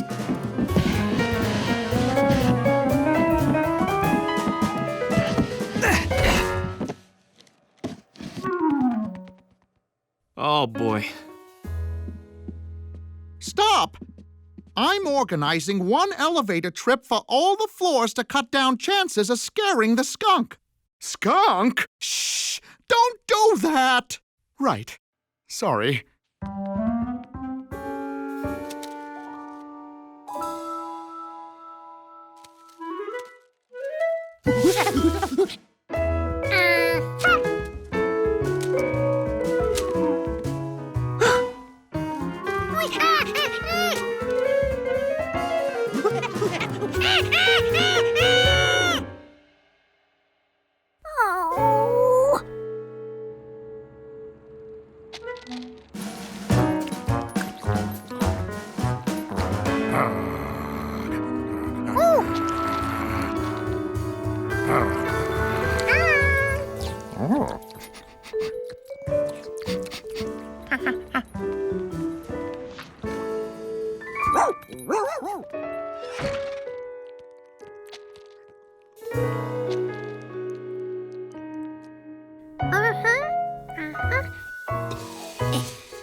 When that skunk finished eating, it would have no choice of where to go.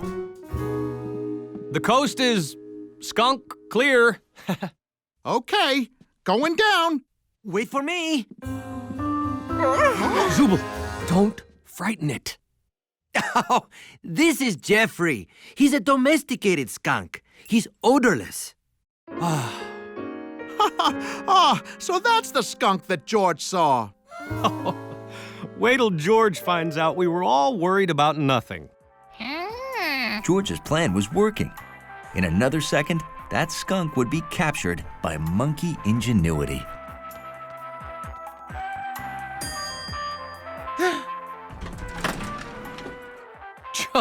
George, you didn't see a wild skunk?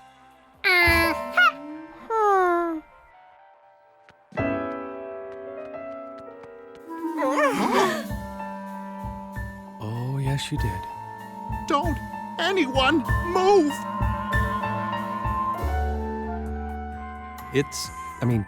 She's happy. As long as nothing scares her, we're okay. That ends our program of Mellow Jazz. And now, highlights from the 1812 Overture. Oh, no.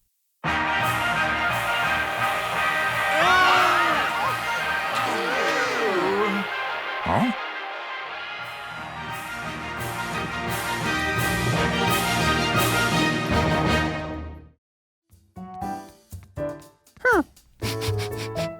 This pillow smelled like Hundley, and then some. Hundley sure didn't like to share his pillow. That was the sound of Lucky's friend. Hundley was here. No doubt about it, Hundley was inside this thing.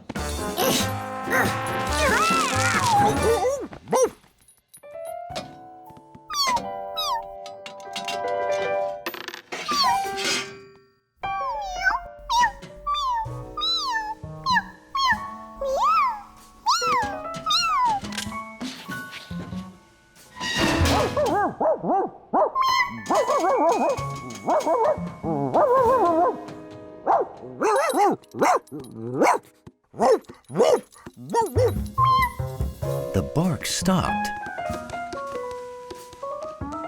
But Lucky was sure Hundley was in here somewhere.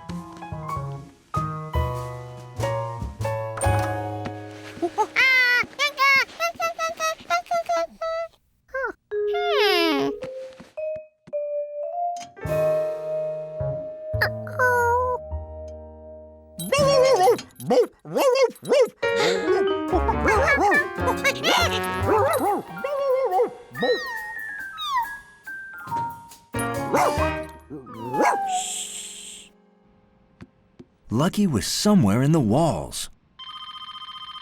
Hi, George. We're on our way home with pizza and dinosaur bones. I hope you and Lucky are having fun. How could he find Lucky behind the wall if he couldn't see or hear him?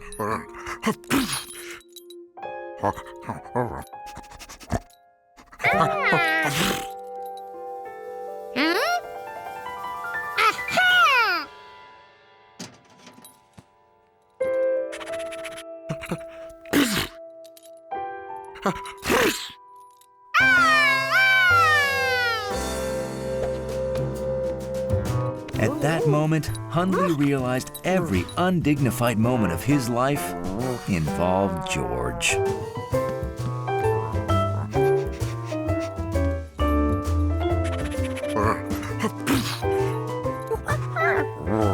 Hundley had enough. Now his nose was starting to itch. Lucky recognized that sound.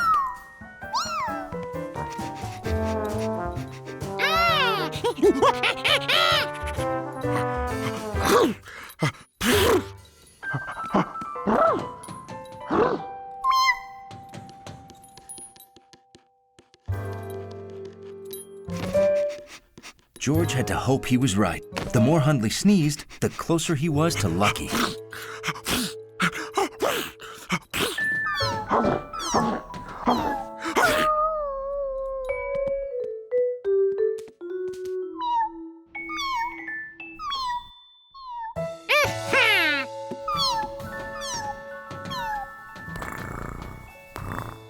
George knew exactly where Lucky was.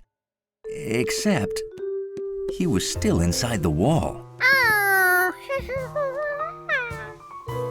I heard Hunley sneezing through the grate downstairs. Please keep that cat away. Where is the cat?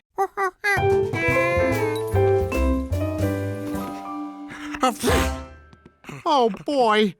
Nobody move.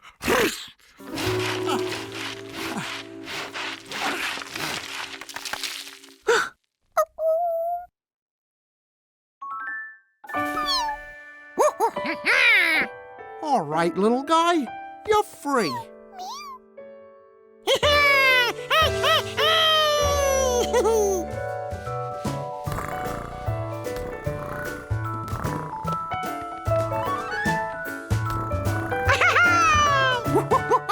Oh, George, wait till you hear about the weird digging we did today.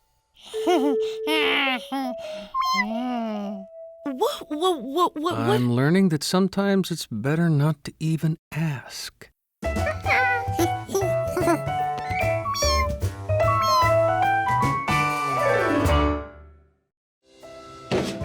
It looked like every can in the city had already been emptied.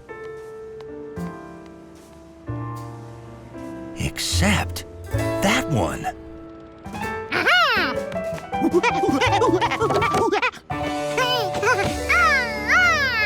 All he had to do was wait here, and the truck would come to him.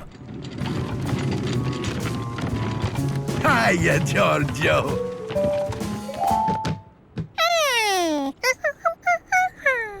The trash? It's gone. They just pick it up.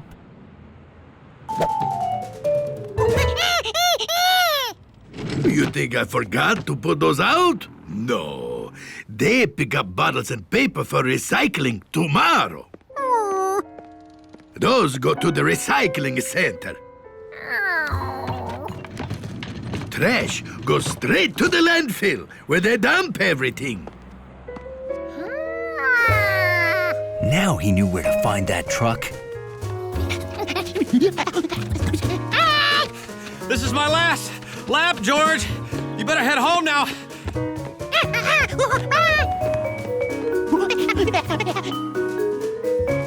George had finally made it to the landfill, where all the trucks dumped their trash from the city.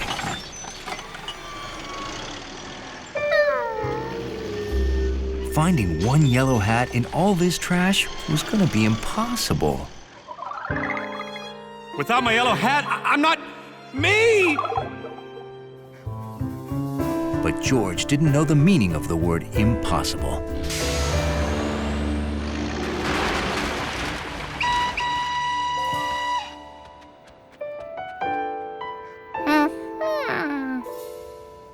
I found it in my truck. Who would throw out such a perfect hat? I've wanted a hat like this ever since I saw a guy with a monkey wearing one. Is that why you hired a monkey? Huh?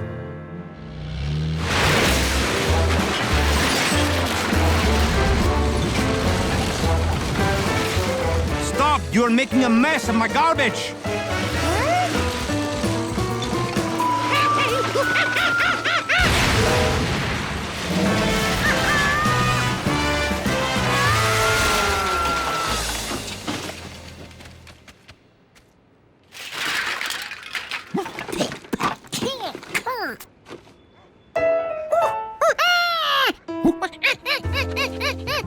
I think he's looking for the hat.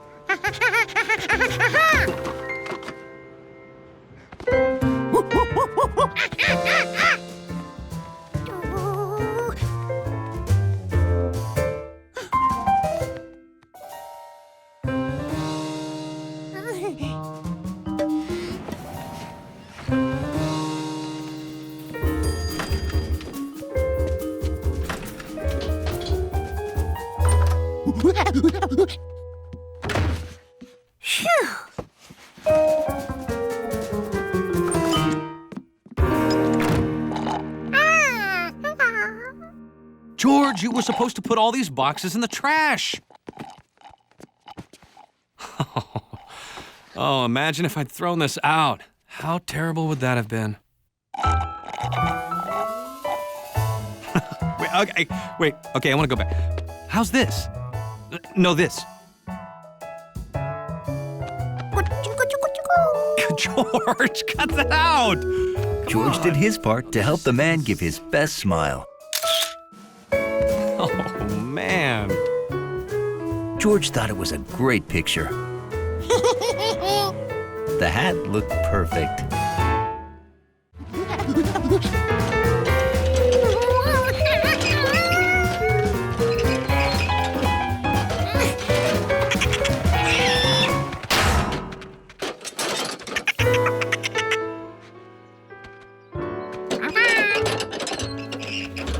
What George really needed for his test was a smooth, flat surface.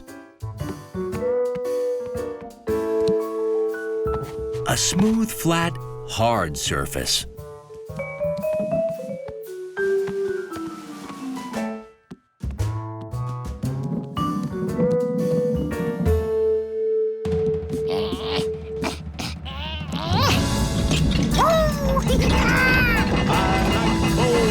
I like bowling. How about you? Huh. Sounds like we're in for a thunderstorm.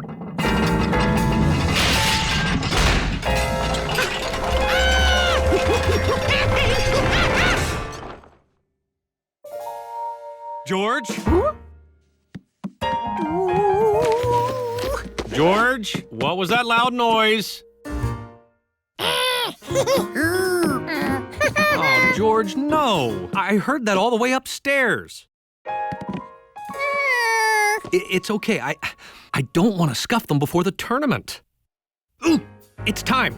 We've got to hurry or I'll be late.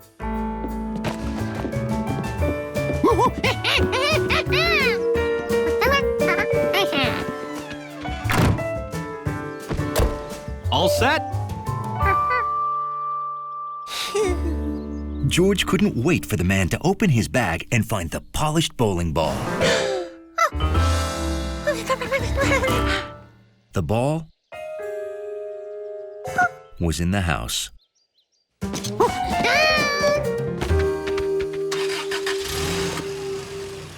Okay.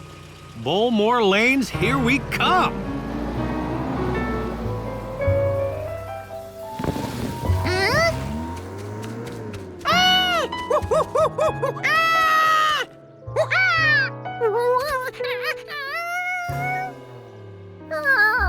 George had to get that bowling ball to the man, and quick.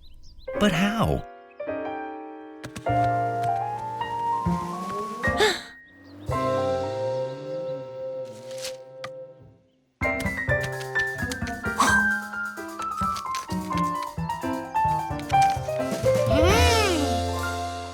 And then George saw it. The road was like a big bowling lane with gutters.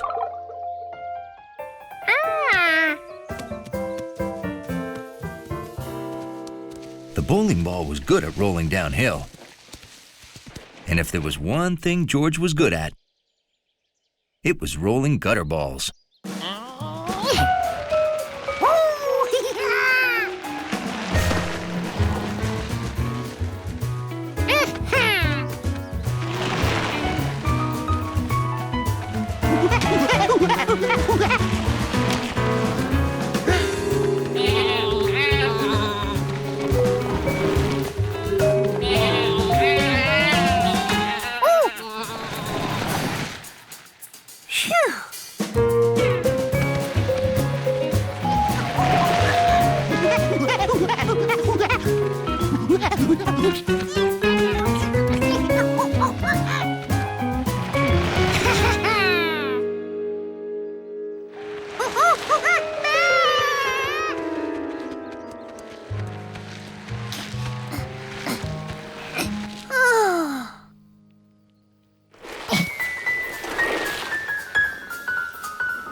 boy!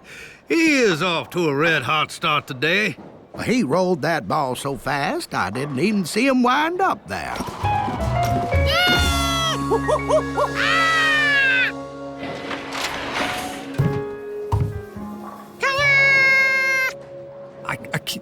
Do you know what just happened?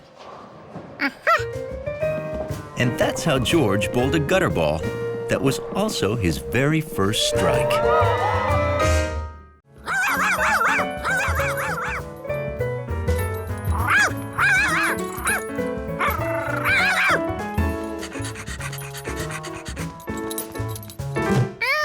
Where was he? These things didn't feel familiar. What were they for?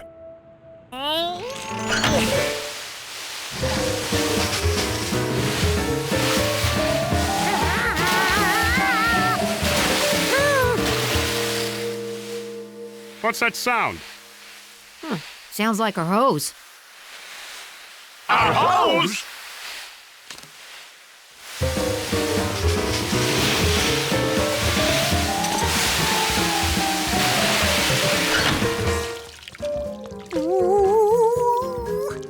George, did you pull the pump valves? Had George lost Sharky? Nothing he touched felt furry. And he didn't hear her.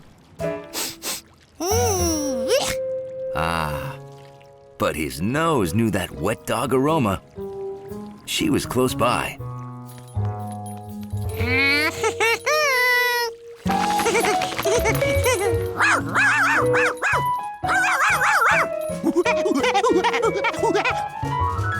Why don't we get any normal visitors here?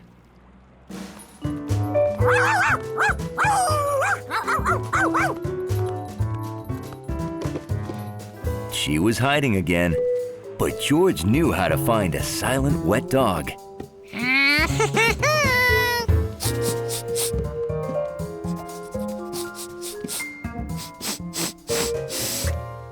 Fur. He'd caught up with Sharky, but it didn't smell like a wet dog. And this dog was too small to be Sharky. This dog was a cat. Delicious smell plus a cat, he knew exactly where he was. With gnocchi at Chef Pischetti's place. A place with great food is exactly where Sharky would go.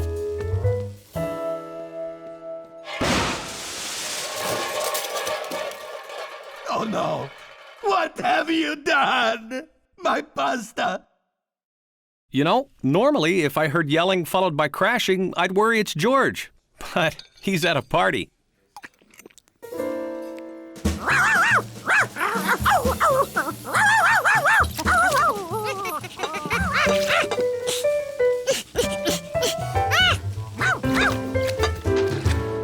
Did a black dog flip by, followed by a blindfolded monkey?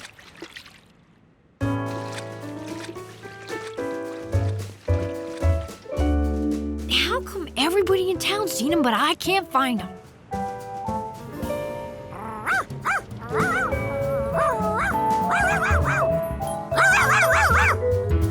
It wasn't so noisy here.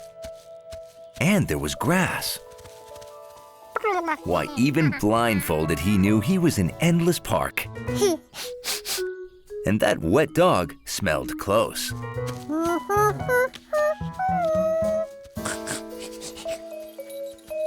George smelled and touched and found something that felt like Sharky.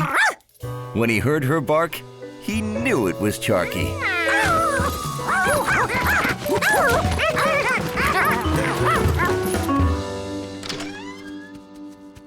I searched everywhere. I can't find George and Sharky. Did you look there? Now just take one swing this time, okay?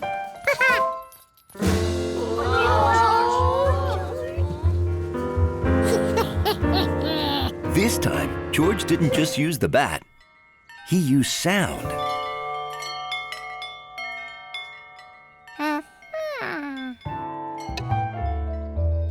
And touch. and smell. I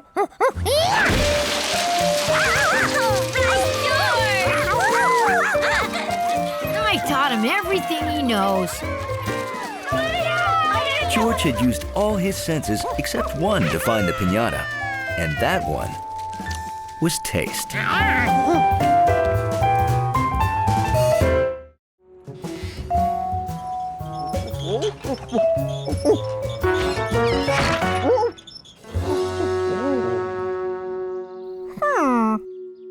George didn't remember which sign was on this post.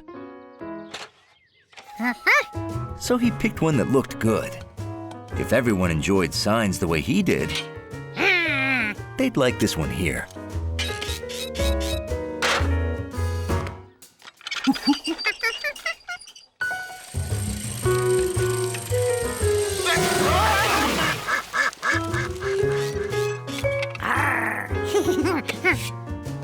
Choosing where to put the signs was as much fun as collecting them.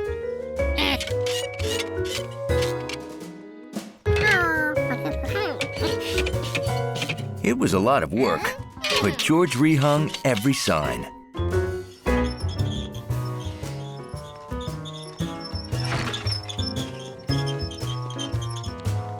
Thanks. Uh-oh, the dog got in here again. I'll take him out. What? No! Hundley belongs here. Then why do you have this no dogs allowed sign? No dogs allowed? This doesn't belong here. Does it, Hundley?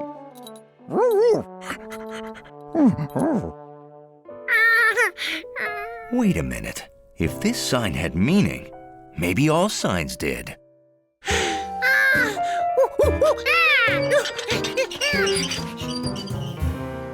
Are you sure this is right? That's what the sign says.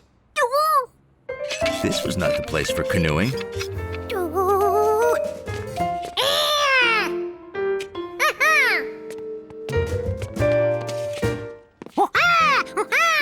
Hey, it's this way. We made it! Get the oars out! I thought you brought the oars. If canoes belonged near the lake, a bear would belong near woods. Honey, we found the picnic tables. Don't feed the bears. There are bears here? Run! Then again, maybe a picnic table would be more appropriate.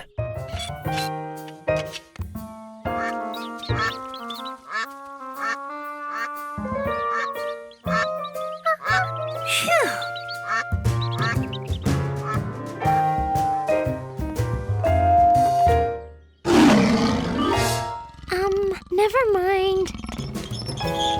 It took some thinking, but George figured out which signs went where.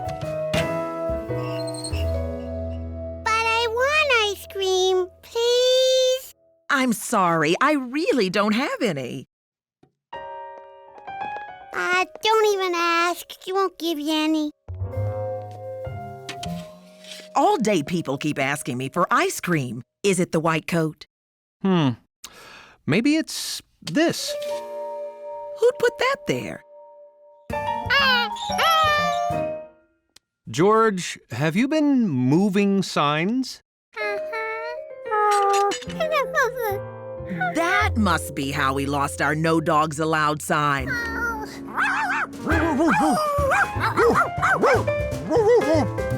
Well, the sign shop's making a new one. Want to see how they do it? We make all our signs. Rectangles to help people find things. A circle for what you can do. And a red slash for what you can't do.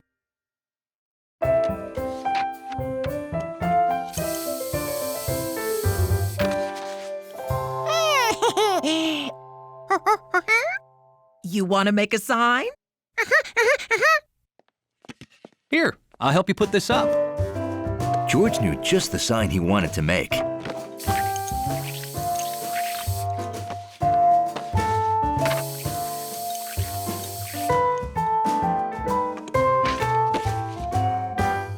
It was for his bedroom door. A sign that not only looked good, but was very useful.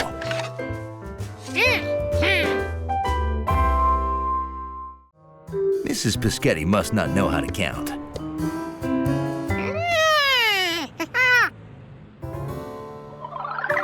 Unless bus maps were like board game squares. So the stop where you start doesn't count.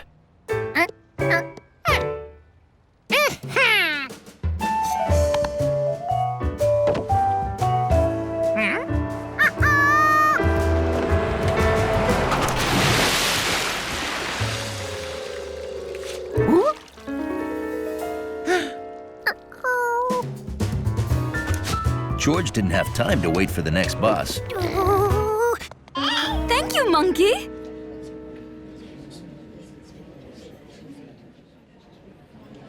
Maybe there is no pie. Please, please, the pie is on its way. Where are you, Giorgio? George had made it to 3rd Avenue.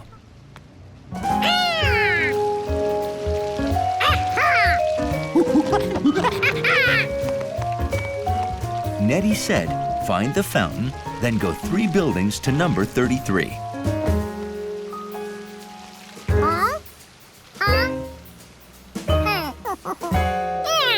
Only the 3rd building didn't have a 33 on it. It had a 72. No, 325.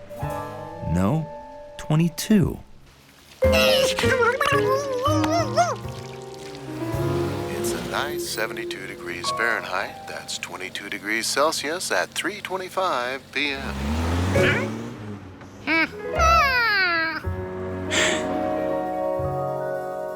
There was the 33 building. But it wasn't the 3rd building. It was the 4th.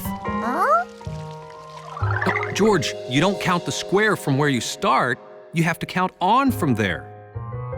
1, 2, 3. You see?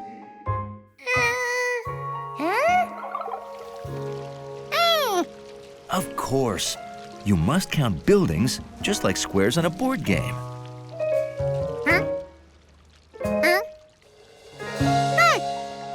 The building you were in front of didn't count.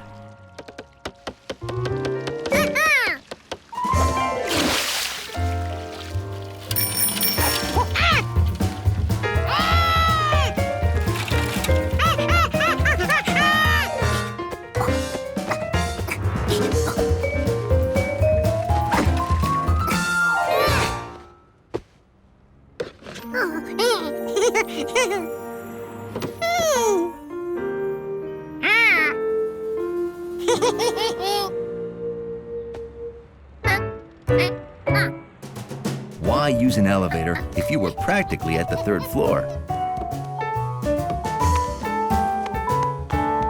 Carrying a pie? Is it a brown monkey? Well, then I think he just came through the window.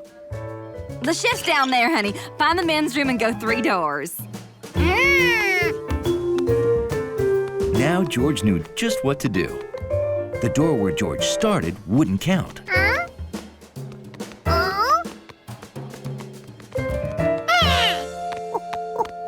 Of course, I don't think I overstate the matter when I say timing is everything. Oh, as I promised, the pie! So, this is a Pischetti pie. Light, fluffy, a confectionery delight. George hoped he'd get a slice. Delivering pie really worked up a monkey's appetite.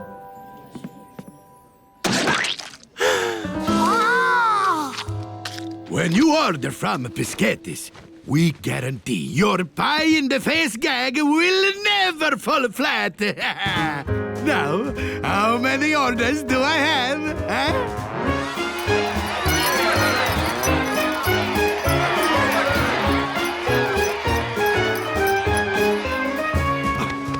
Giorgio, thanks thanks to you, my new clown food supply franchise is off to a roaring start.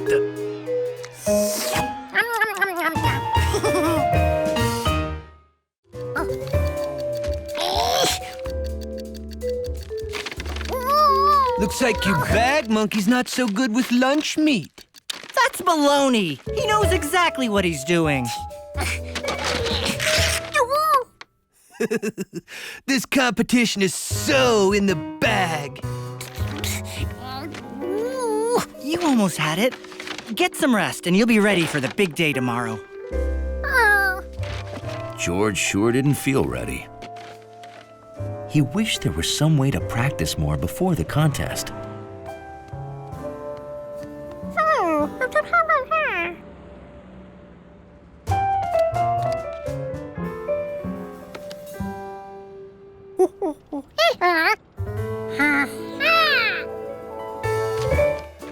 George realized it wasn't just food he could practice fitting together.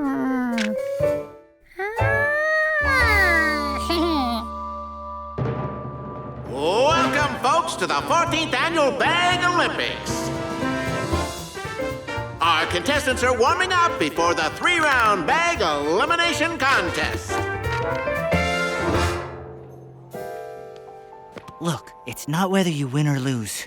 It's how you bag the produce. Just go out there and have fun.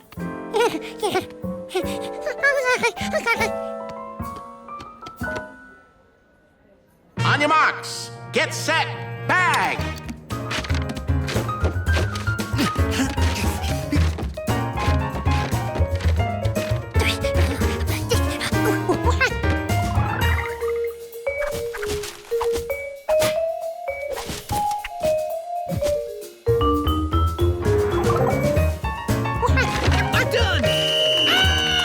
Keep your head up, George. Just do your best in the next round.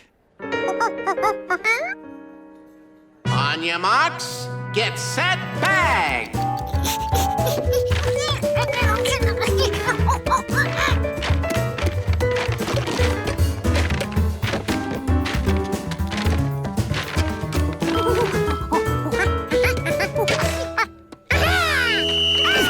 I'm done! What? All right, George! Looks like we have an egg break. That's an automatic elimination. George is doing great. All of our hard work must have paid off. The monkey's gotten good. But don't worry, I'll win this. Alrighty then, it's come down to these two. Representing Largemont, the fastest bag of the side of Endless Park, the angsty teen from Avenue 14, Rodney! And representing City Grocery, the monkey with moxie, the battling beggar from Inn Avenue, George!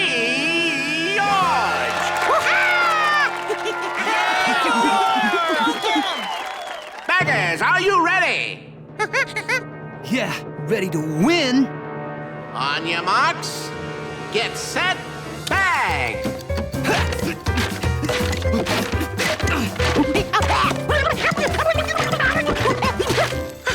Oh no, a canned ham, the beast of all processed meats.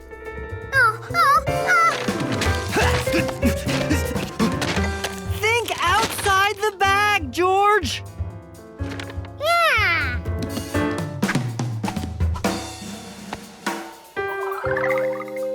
George realized that ham and cheese always go great together.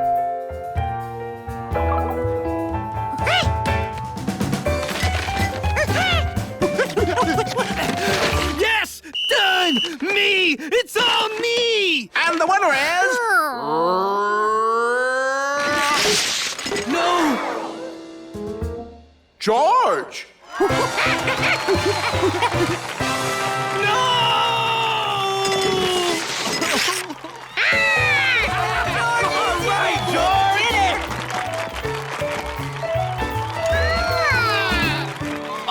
Great job, George. But how did you get so good?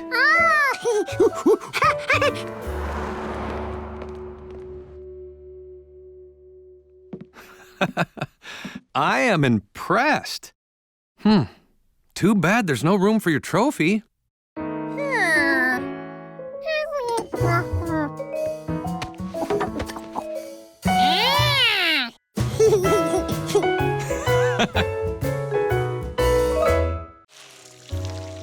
Okay, we're all planted. If only the seeds could magically grow overnight, my problems would be solved. Maybe Elf George could help.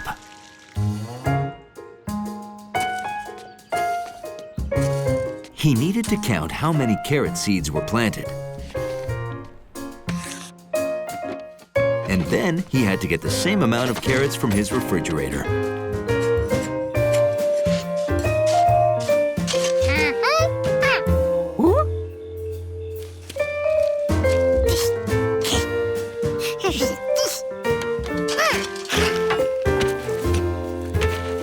George wondered if the chef would be as happy as a cobbler this time.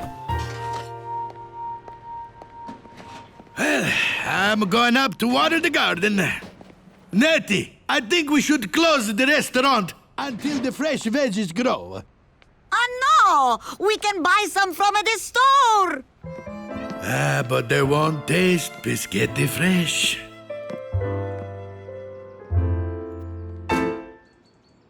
Oh, look at this! Natty, gnocchi, look! It's a miracle of carrots! It's impossible, Chef. Carrots can't grow from seeds overnight. I told you. But they did, and I need to know how it happened so I can make it happen again. So, could you study my dirt? I'll give you free pizza. Okay, I'll run tests. Can I keep the carrot? No, sorry. I'm making soup.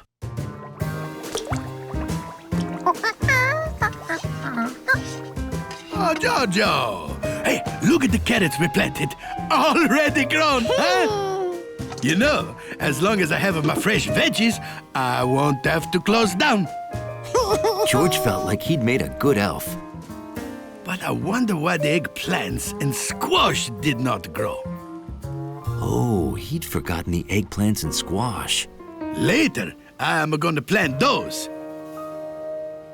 If it works again, tomorrow we'll have peas and arugula. Eggplant? Squash? But where were peas and arugula? How could George be an elf without fresh vegetables?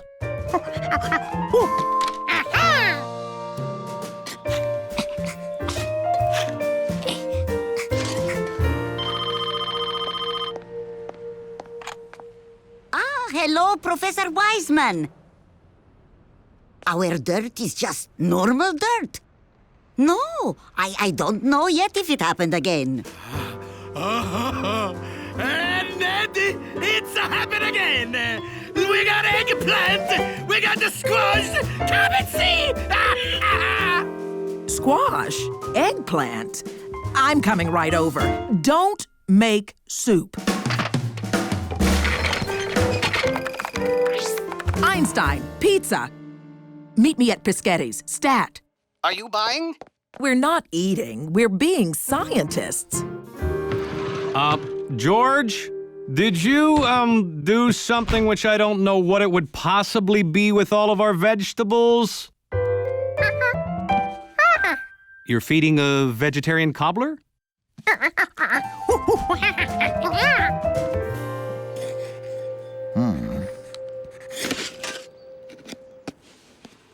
Did you plant a can of peas?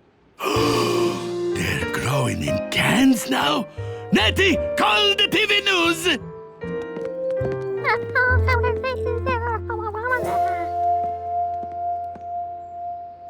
Oh, boy. Oh, hi, everybody. This would be mine. You see, George, wanted to be your elf. Oh, you did this so my garden would grow fast? Oh, Nettie, our garden is not magic. But your cooking still is. Well, you got me there. That's right, I'm great. I'm gonna cook all these veggies up as lunch for everybody. Come on, I'm hungry. George, Do you know the way back to the ranger station? Well, no problem. I've got a map. But we've got to get it to George. I know how to make a perfect straight-flying paper airplane. Here it comes.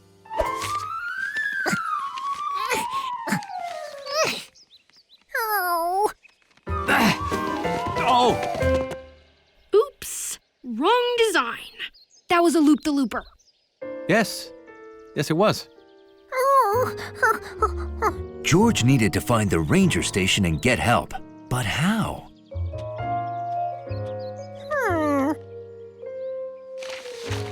These were all the places they'd passed.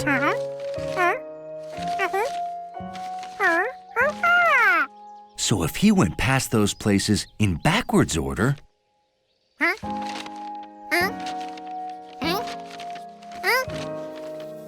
they'd lead him to the ranger station.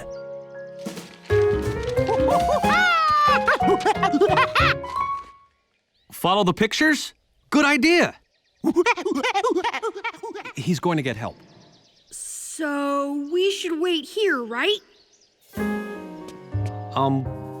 Yeah. At the first fork in the road, George had a decision to make.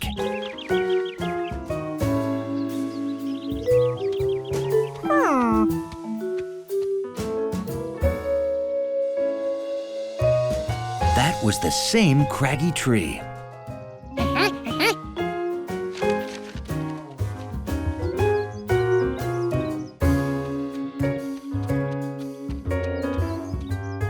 Picture 4, Turtle Peak.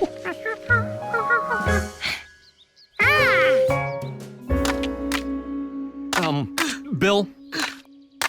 This is how you start a fire. Bill, we don't need a fire! Did you know many parts of a tree are edible? At the next trail crossing, George had a problem. How could he find the beaver lodge if he couldn't see it?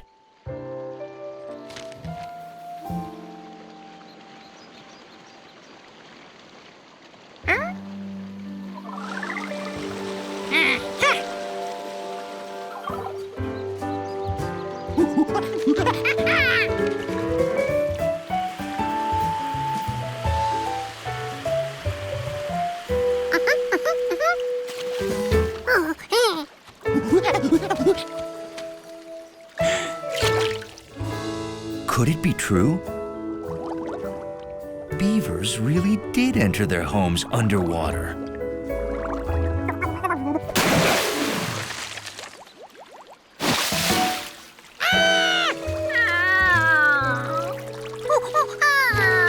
Now what would he do? This is bad, but I can think of 56 different ways it could be worse. My hat! My hat. 57. Want me to list them all? 1. It could be raining. Oh. At the next trail crossing, George had to pick a direction. But all the trails looked alike.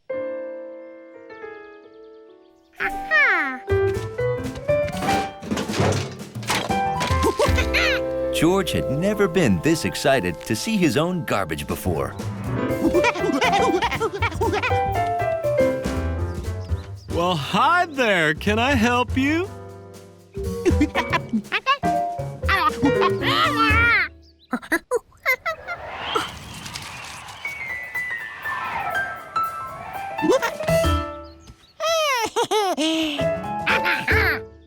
Oh, I gotcha.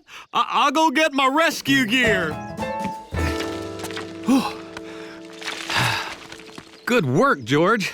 My hat. You know, George brought me right to you. He is quite a tracker. Hiking was exciting. George couldn't understand why more people didn't do it.